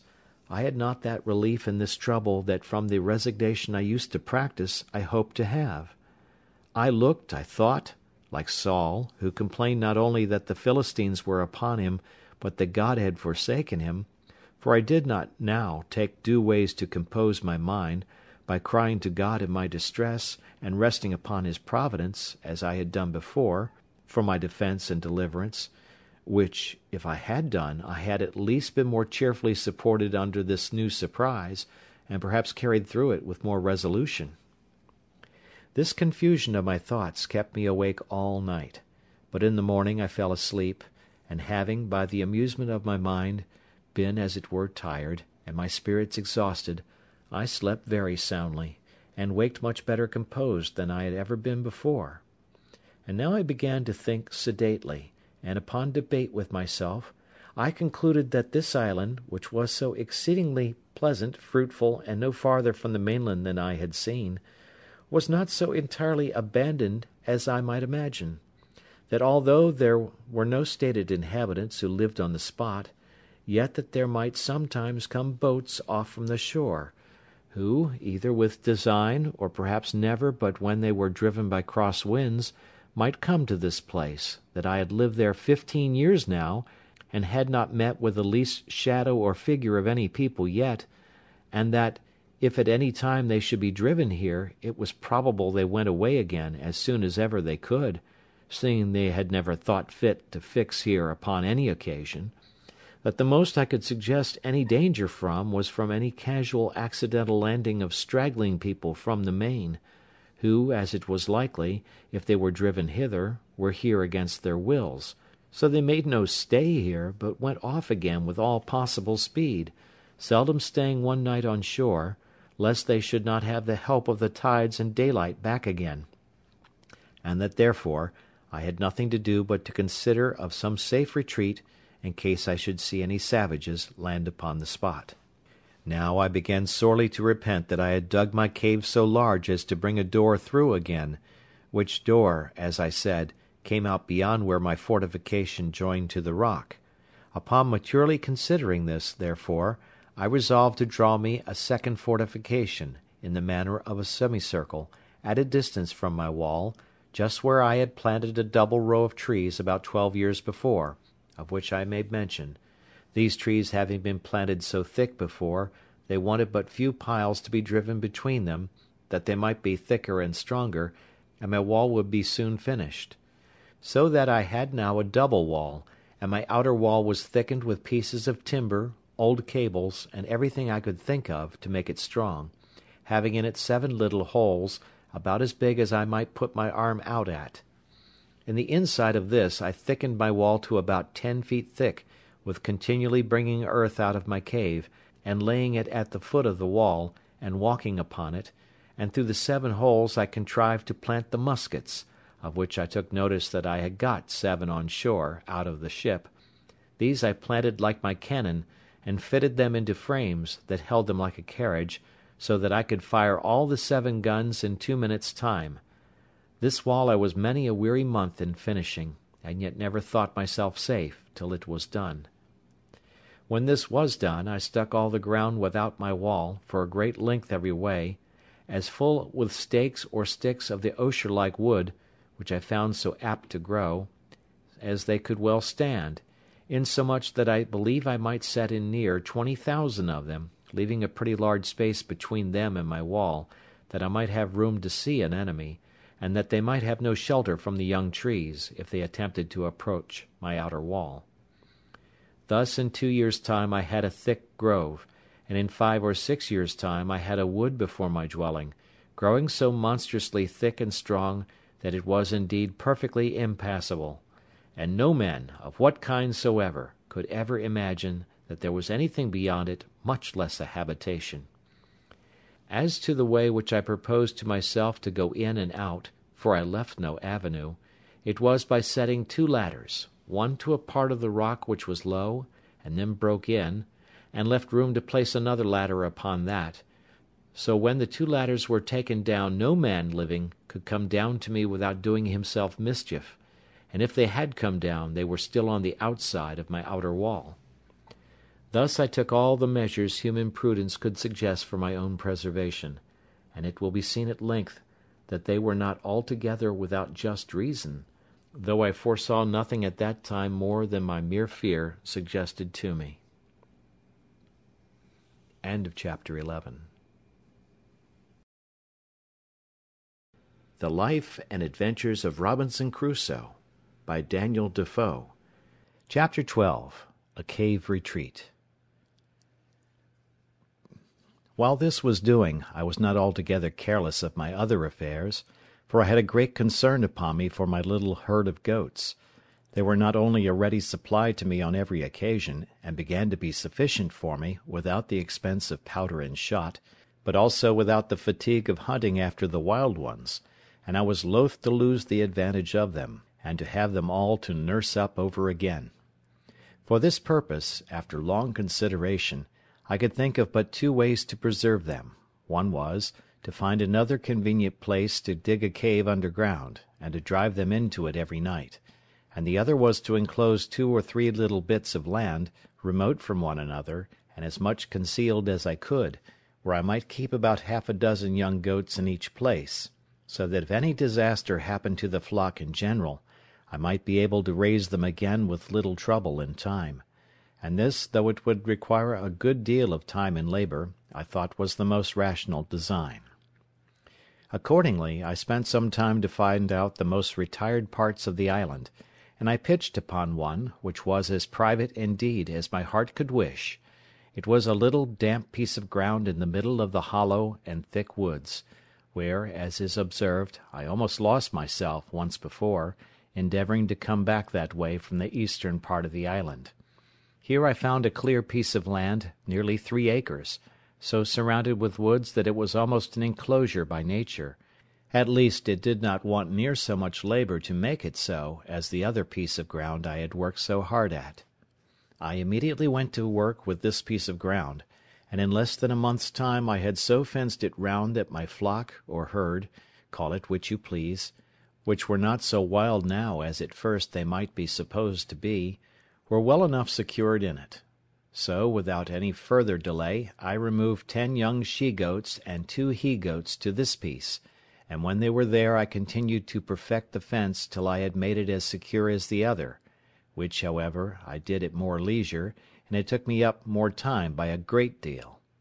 All this labour I was at the expense of, purely from my apprehensions on account of the print of a man's foot, for as yet I had never seen any human creature come near the island, and I had now lived 2 years under this uneasiness, which, indeed, made my life much less comfortable than it was before, as may be well imagined by any who know what it is to live in the constant snare of the fear of man. And this I must observe, with grief too, that the discomposure of my mind had great impression also upon the religious part of my thoughts; for the dread and terror of falling into the hands of savages and cannibals lay so upon my spirits, that I seldom found myself in a due temper for application to my Maker, at least, not with the sedate calmness and resignation of soul which I was wont to do.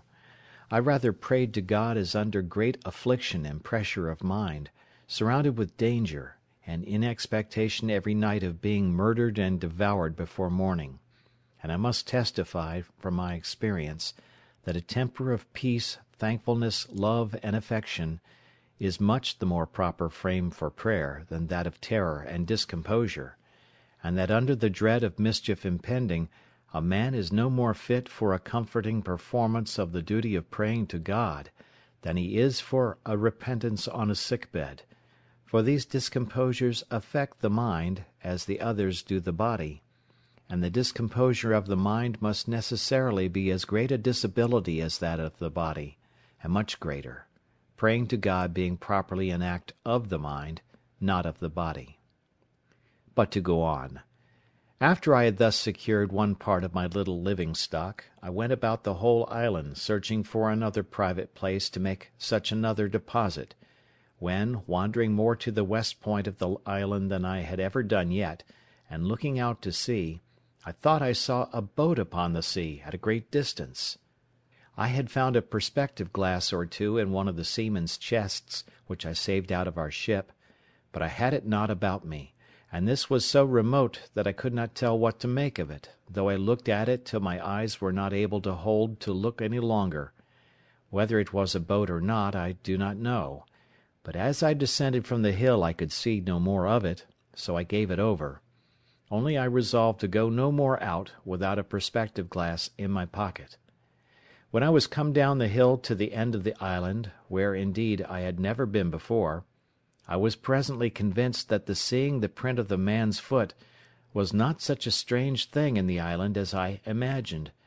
but that it was a special providence that I was cast upon the side of the island where the savages never came. I should easily have known that nothing was more frequent than for the canoes from the main, when they happened to be a little too far out at sea, to shoot over to that side of the island for harbour. Likewise, as they often met and fought in their canoes, the victors, having taken any prisoners, would bring them over to the shore, where, according to their dreadful customs, being all cannibals, they would kill and eat them, of which hereafter. When I was come down the hill to the shore, as I said above, being the southwest point of the island, I was perfectly confounded and amazed, nor is it possible for me to express the horror of my mind at seeing the shore spread with skulls, hands, feet, and other bones of human bodies, and particularly I observed a place where there had been a fire made, and a circle dug in the earth, like a cockpit, where I supposed the savage wretches had sat down to their human feastings upon the bodies of their fellow creatures. I was so astonished with the sight of these things, that I entertained no notions of any danger to myself from it for a long while. All my apprehensions were buried in the thoughts of such a pitch of inhuman, hellish brutality, and the horror of the degeneracy of human nature, which, though I had heard of it often, yet I never had so near a view of before. In short, I turned away my face from the horrid spectacle, my stomach grew sick, and I was just at the point of fainting, when nature discharged the disorder from my stomach, and having vomited with uncommon violence, I was a little relieved, but could not bear to stay in the place a moment. So I got up the hill again with all the speed I could, and walked on towards my own habitation. When I came a little out of that part of the island, I stood still a while, as amazed, and then, recovering myself, I looked up with the utmost affection of my soul, and with a flood of tears in my eyes gave God thanks, that had cast my first lot in a part of the world where I was distinguished from such dreadful creatures as these, and that, though I had esteemed my present condition very miserable, had yet given me so many comforts in it that I had still more to give thanks for than to complain of; and this, above all, that I had, even in this miserable condition, been comforted with the knowledge of Himself, and the hope of His blessing, which was a felicity more than sufficiently equivalent to all the misery which I had suffered or could suffer. In this frame of thankfulness I went home to my castle, and began to be much easier now, as to the safety of my circumstances, than ever I was before, for I observed that these wretches never came to this island in search of what they could get, perhaps not seeking, not wanting, or not expecting anything here, and having often, no doubt, been up the covered, woody part of it without finding anything to their purpose. I knew I had been here now almost 18 years, and never saw the least footsteps of human creature there before, and I might be 18 years more as entirely concealed as I was now, if I did not discover myself to them, which I had no manner of occasion to do, it being my only business to keep myself entirely concealed where I was, unless I found a better sort of creatures than cannibals to make myself known to. Yet I entertained such an abhorrence of the savage wretches that I have been speaking of, and of the wretched, inhuman custom of their devouring and eating one another up, that I continued pensive and sad, and kept close within my own circle for almost 2 years after this. When I say my own circle, I mean by it my 3 plantations, that is, my castle, my country seat, which I called my bower, and my enclosure in the woods. Nor did I look after this for any other use than an enclosure for my goats, for the aversion which nature gave me to these hellish wretches was such, that I was as fearful of seeing them as of seeing the devil himself. I did not so much as go to look after my boat all this time, but began rather to think of making another, for I could not think of ever making any more attempts to bring the other boat round the island to me, lest I should meet with some of these creatures at sea, in which case, if I had happened to have fallen into their hands, I knew what would have been my lot. Time, however, and the satisfaction I had that I was in no danger of being discovered by these people, began to wear off my uneasiness about them, and I began to live just in the same composed manner as before, only with this difference, that I used more caution, and kept my eyes more about me than I did before, lest I should happen to be seen by any of them, and particularly I was more cautious of firing my gun, lest any of them, being on the island, should happen to hear it. It was, therefore, a very good providence to me that I had furnished myself with a tame breed of goats, and that I had no need to hunt any more about the woods or shoot at them, and if I did catch any of them after this, it was by traps and snares, as I had done before, so that for 2 years after this I believe I never fired my gun once off, though I never went out without it; and what was more, as I saved 3 pistols out of the ship, I always carried them out with me, or at least 2 of them, sticking them in my goatskin belt. I also furbished up one of the great cutlasses that I had out of the ship, and made me a belt to hang it on also, so that I was now a most formidable fellow to look at when I went abroad, if you add to the former description of myself the particular of 2 pistols and a broadsword hanging at my side in a belt, but without a scabbard.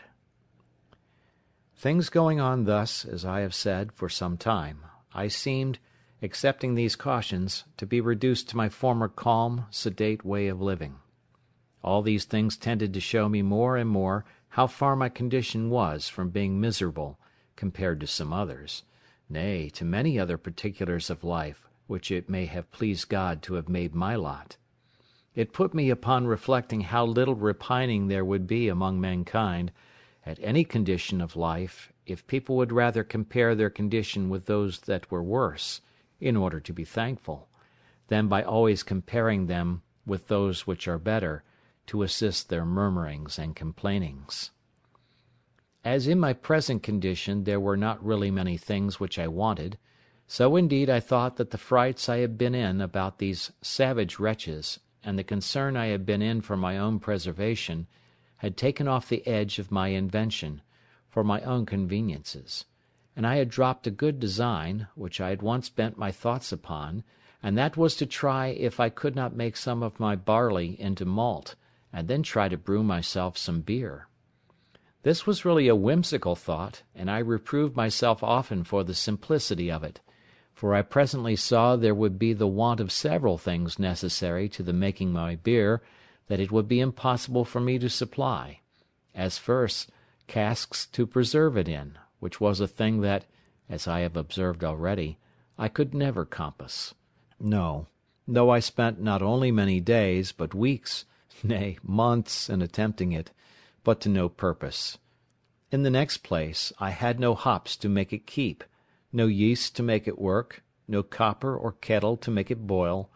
and yet with all these things wanting, I verily believe, had not the frights and terrors I was in about the savages intervened, I had undertaken it, and perhaps brought it to pass too, for I seldom gave anything over without accomplishing it, when once I had it in my head to begin it. But my invention now ran quite another way. For night and day I could think of nothing but how I might destroy some of the monsters in their cruel, bloody entertainment, and if possible save the victim they should bring hither to destroy. It would take up a larger volume than this whole work is intended to be to set down all the contrivances I hatched, or rather brooded upon, in my thoughts, for the destroying these creatures, or at least frightening them so as to prevent their coming hither any more. But all this was abortive. Nothing could be possible to take effect, unless I was to be there to do it myself, and what could one man do among them, when perhaps there might be 20 or 30 of them together with their darts, or their bows and arrows, with which they could shoot as true to a mark as I could with my gun? Sometimes I thought if digging a hole under the place where they made their fire, and putting in 5 or 6 pounds of gunpowder, which when they kindled their fire would consequently take fire and blow up all that was near it. But, as in the first place I should be unwilling to waste so much powder upon them, my store being now within the quantity of 1 barrel, so neither could I be sure of its going off at any certain time, when it might surprise them, and at best that it would do little more than just blow the fire about their ears and fright them, but not sufficient to make them forsake the place. So I laid it aside, and then proposed that I would place myself in ambush in some convenient place, with my 3 guns all double loaded, and in the middle of their bloody ceremony let fly at them, when I should be sure to kill or wound perhaps 2 or 3 at every shot. And then falling in upon them with my 3 pistols and my sword, I made no doubt but that, if there were 20, I should kill them all. This fancy pleased my thoughts for some weeks, and I was so full of it that I often dreamed of it, and sometimes that I was just going to let fly at them in my sleep. I went so far with it in my imagination that I employed myself several days to find out proper places to put myself in ambuscade, as I said, to watch for them, and I went frequently to the place itself, which was now grown more familiar to me. But while my mind was thus filled with thoughts of revenge and of bloody putting 20 or 30 of them to the sword, as I may call it, the horror I had at the place, and the signals of the barbarous wretches devouring one another, abetted my malice. Well, at length I found a place in the side of the hill where I was satisfied I might securely wait till I saw any of their boats coming, and might then, even before they would be ready to come on shore, convey myself unseen into some thickets of trees, in one of which there was a hollow large enough to conceal me entirely, and there I might sit and observe all their bloody doings, and take my full aim at their heads, when they were so close together as that it would be next to impossible that I should miss my shot, or that I could fail wounding 3 or 4 of them at the first shot. In this place, then, I resolved to fulfil my design, and accordingly I prepared 2 muskets and my ordinary fowling piece. The 2 muskets I loaded with a brace of slugs each, and 4 or 5 smaller bullets, about the size of pistol bullets, and the fowling piece I loaded with near a handful of swan shot of the largest size. I also loaded my pistols with about 4 bullets each, and in this posture, well provided with ammunition for a second and third charge, I prepared myself for my expedition. After I had thus laid the scheme of my design, and in my imagination put it into practice, I continually made my tour every morning to the top of the hill, which was from my castle, as I call it, about 3 miles or more, to see if I could observe any boats upon the sea, coming near the island, or standing over towards it. But I began to tire of this hard duty, after I had for 2 or 3 months constantly kept my watch,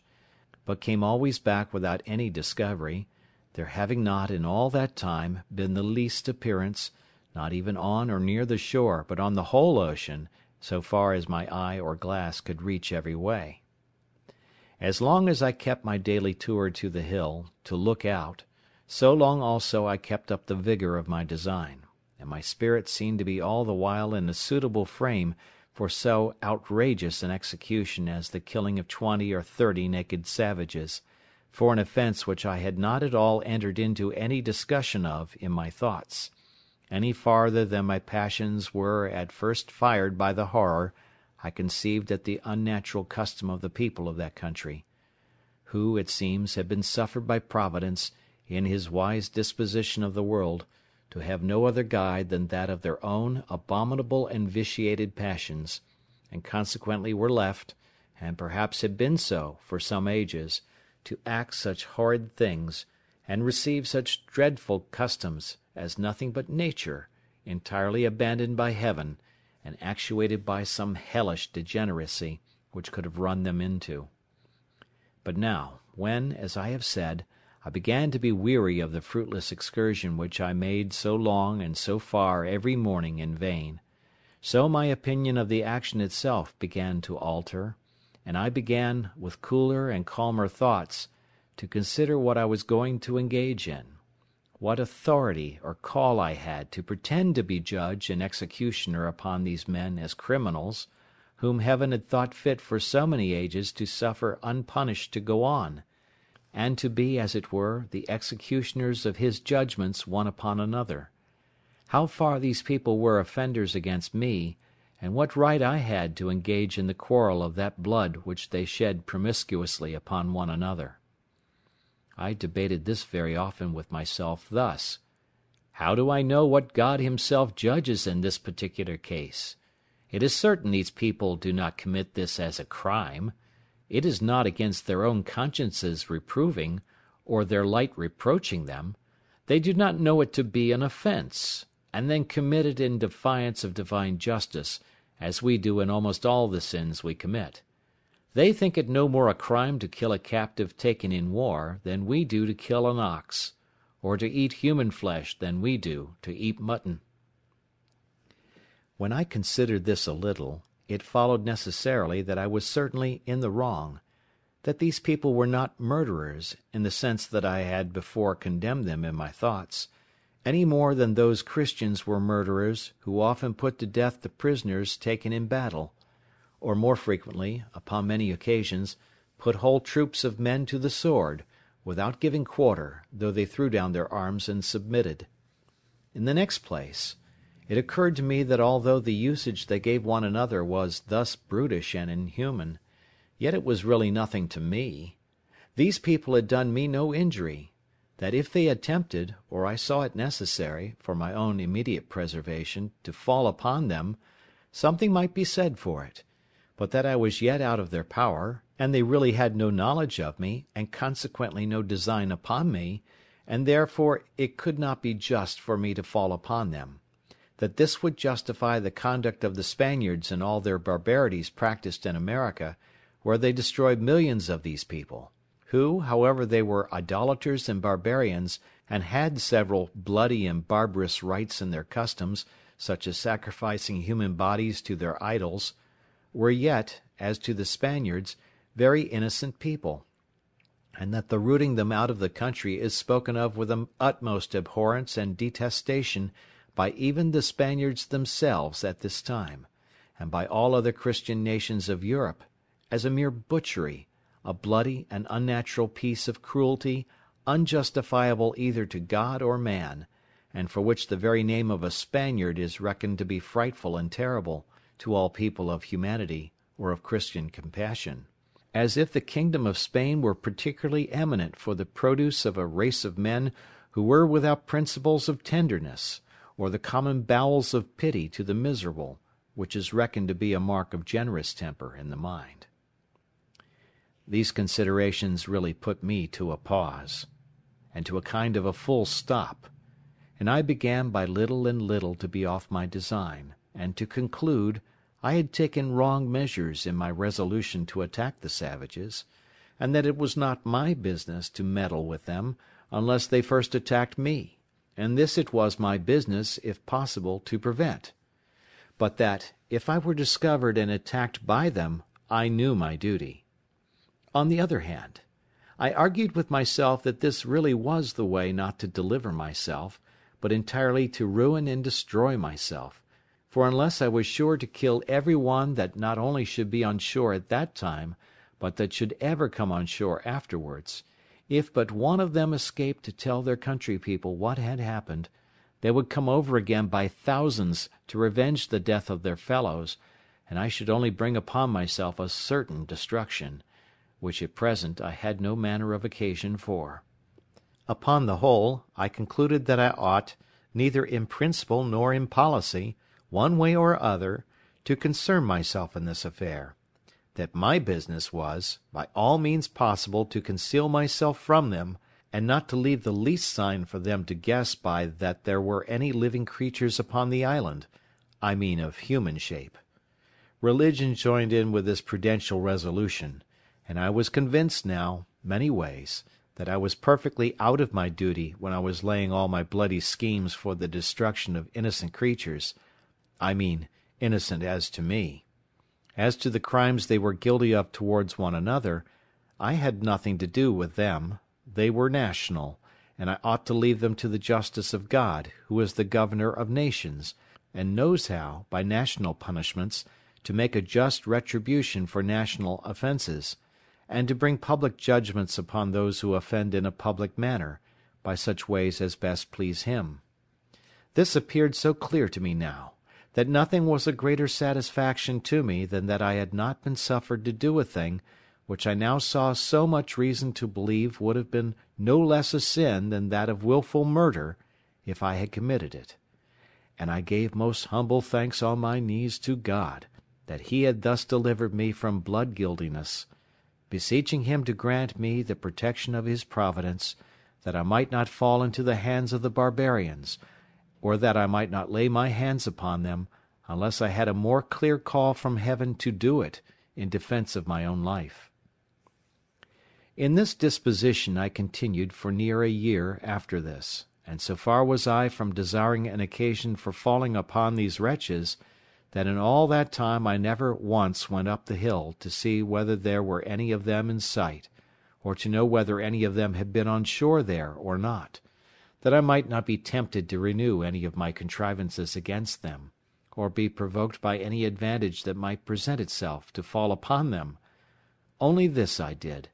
I went and removed my boat, which I had on the other side of the island, and carried it down to the east end of the whole island, where I ran it into a little cove, which I found under some high rocks, and where I knew, by reason of the currents, the savages durst not, at least would not, come with their boats upon any account whatever.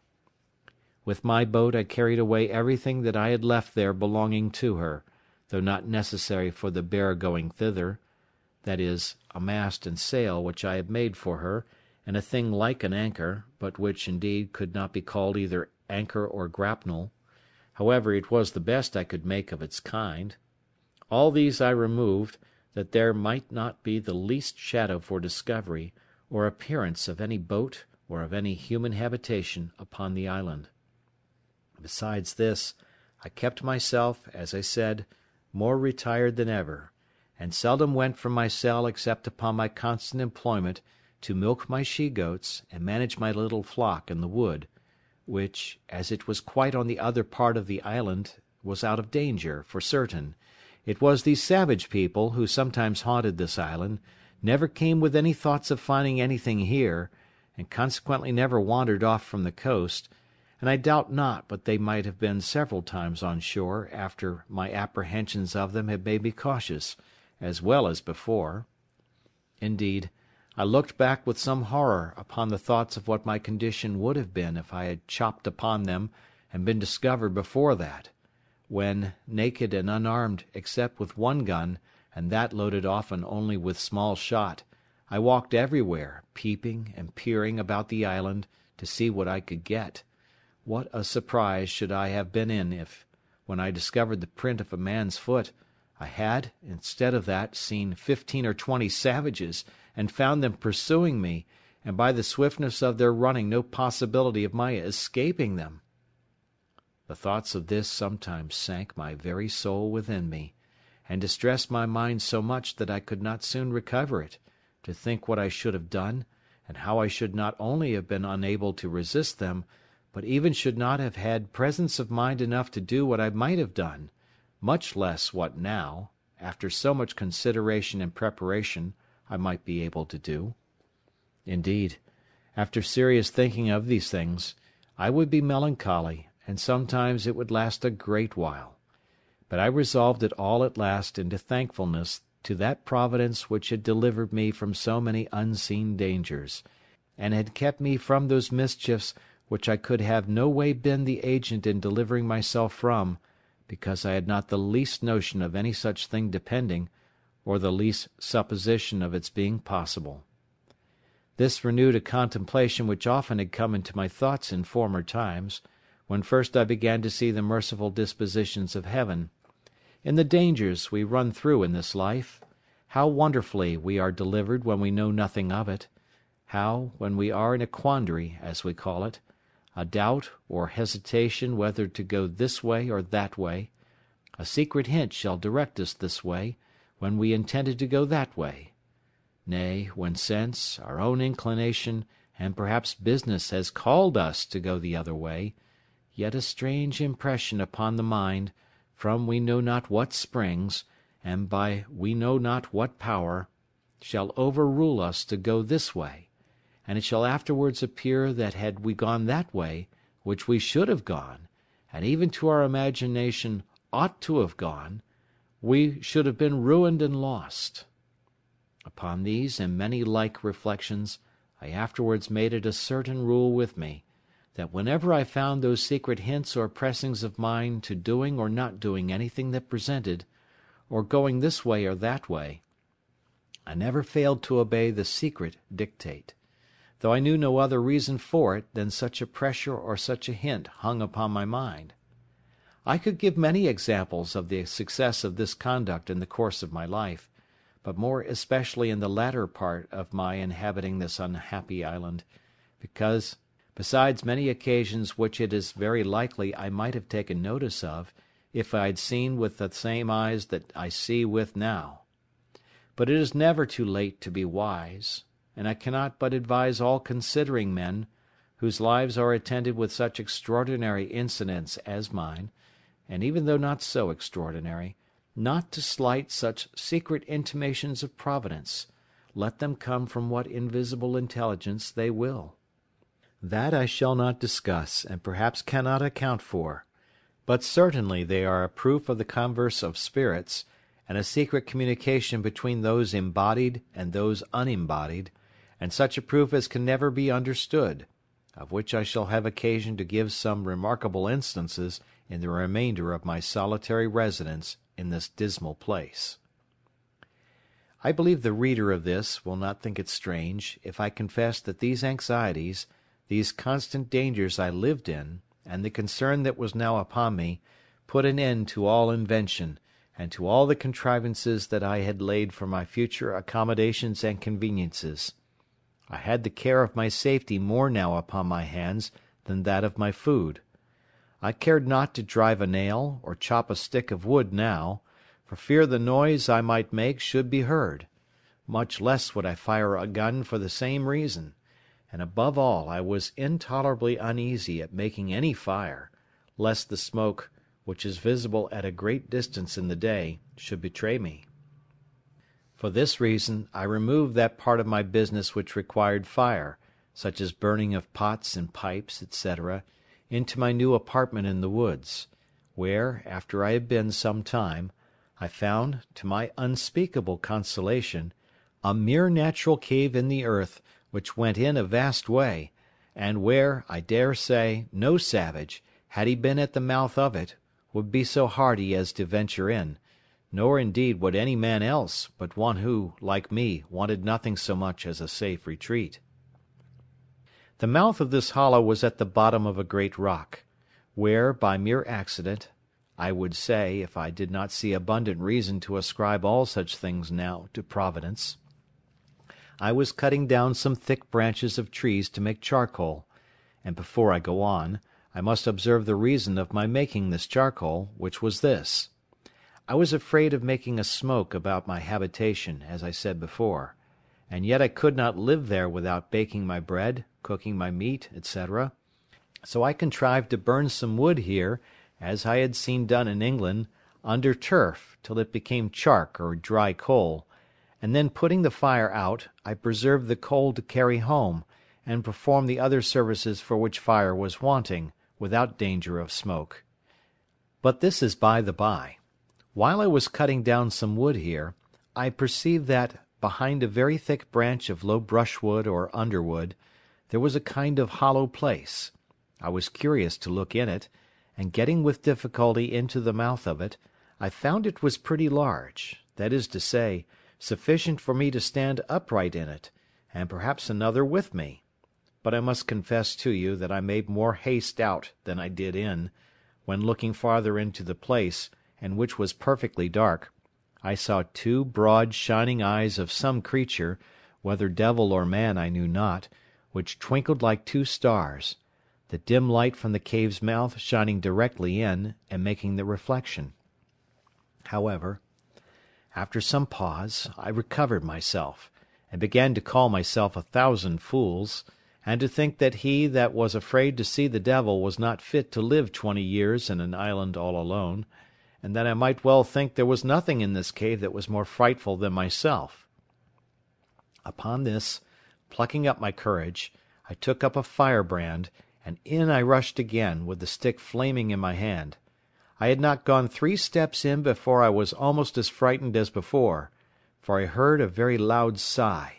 like that of a man in some pain, and it was followed by a broken noise, as of words half expressed, and then a deep sigh again. I stepped back, and was indeed struck with such a surprise that it put me into a cold sweat, and if I had had a hat on my head, I will not answer for it that my hair might not have lifted it off. But still plucking up my spirits as well as I could, and encouraging myself a little with considering that the power and presence of God was everywhere, and was able to protect me, I stepped forward again, and by the light of the firebrand, holding it up a little over my head, I saw lying on the ground a monstrous, frightful old he-goat, just making his will, as we say, and gasping for life, and dying indeed of mere old age. I stirred him a little to see if I could get him out, and he essayed to get up, but was not able to raise himself, and I thought with myself he might even lie there, for if he had frightened me, so he would certainly fright any of the savages, if any of them should be so hardy as to come in there while he had any life in him. I was now recovered from my surprise, and began to look round me, when I found the cave was but very small, that is to say, it might be about 12 feet over, but in no manner of shape, neither round nor square, no hands having ever been employed in making it but those of mere nature. I observed also that there was a place at the farther side of it that went in further, but was so low that it required me to creep upon my hands and knees to go into it, and whither it went I knew not. So, having no candle, I gave it over for that time, but resolved to go again the next day provided with candles and a tinder box, which I had made of the lock of one of the muskets, with some wildfire in the pan. Accordingly, the next day I came provided with 6 large candles of my own making,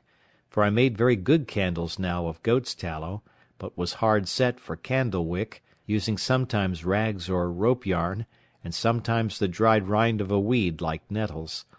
and going into this low place I was obliged to creep upon all fours, as I have said, almost 10 yards, which, by the way, I thought was a venture bold enough, considering that I knew not how far it might go, nor what was beyond it. When I had got through the strait, I found the roof rose higher up, I believe near 20 feet, but never was such a glorious sight seen in the island, I dare say, as it was to look round the sides and roof of this vault, or cave. The wall reflected 100,000 lights to me from my 2 candles. What it was in the rock, whether diamonds or any other precious stones, or gold which I rather supposed it to be, I knew not. The place I was in was a most delightful cavity or grotto, though perfectly dark. The floor was dry and level, and had a sort of a small loose gravel upon it, so that there was no nauseous or venomous creature to be seen, neither was there any damp or wet on the sides or roof. The only difficulty in it was the entrance, which, however, as it was a place of security, and such a retreat as I wanted, I thought was a convenience, so that I really rejoiced at the discovery, and resolved, without any delay, to bring some of those things which I was most anxious about to this place. Particularly, I resolved to bring hither my magazine of powder and all my spare arms, that is, 2 fowling pieces, for I had 3 in all, and 3 muskets, for of them I had 8 in all. So I kept in my castle only 5, which stood ready mounted like pieces of cannon on my outmost fence, and were ready also to take out upon any expedition. Upon this occasion of removing my ammunition, I happened to open the barrel of powder which I took up out of the sea, and which had been wet, and I found that the water had penetrated about 3 or 4 inches into the powder on every side, which, caking and growing hard, had preserved the inside like a kernel in the shell, so that I had near 60 pounds of very good powder in the centre of the cask. This was a very agreeable discovery to me at that time, so I carried all away thither, never keeping above 2 or 3 pounds of powder with me in my castle, for fear of a surprise of any kind. I also carried thither all the lead I had left for bullets. I fancied myself now like one of the ancient giants who were said to live in caves and holes in the rocks, where none could come at them, for I persuaded myself, while I was here, that if 500 savages were to hunt me, they could never find me out, or if they did, they would not venture to attack me here. The old goat whom I found expiring died in the mouth of the cave the next day after I made this discovery, and I found it much easier to dig a great hole there, and throw him in and cover him with earth, than to drag him out. So I interred him there, to prevent offence to my nose. End of chapter 12.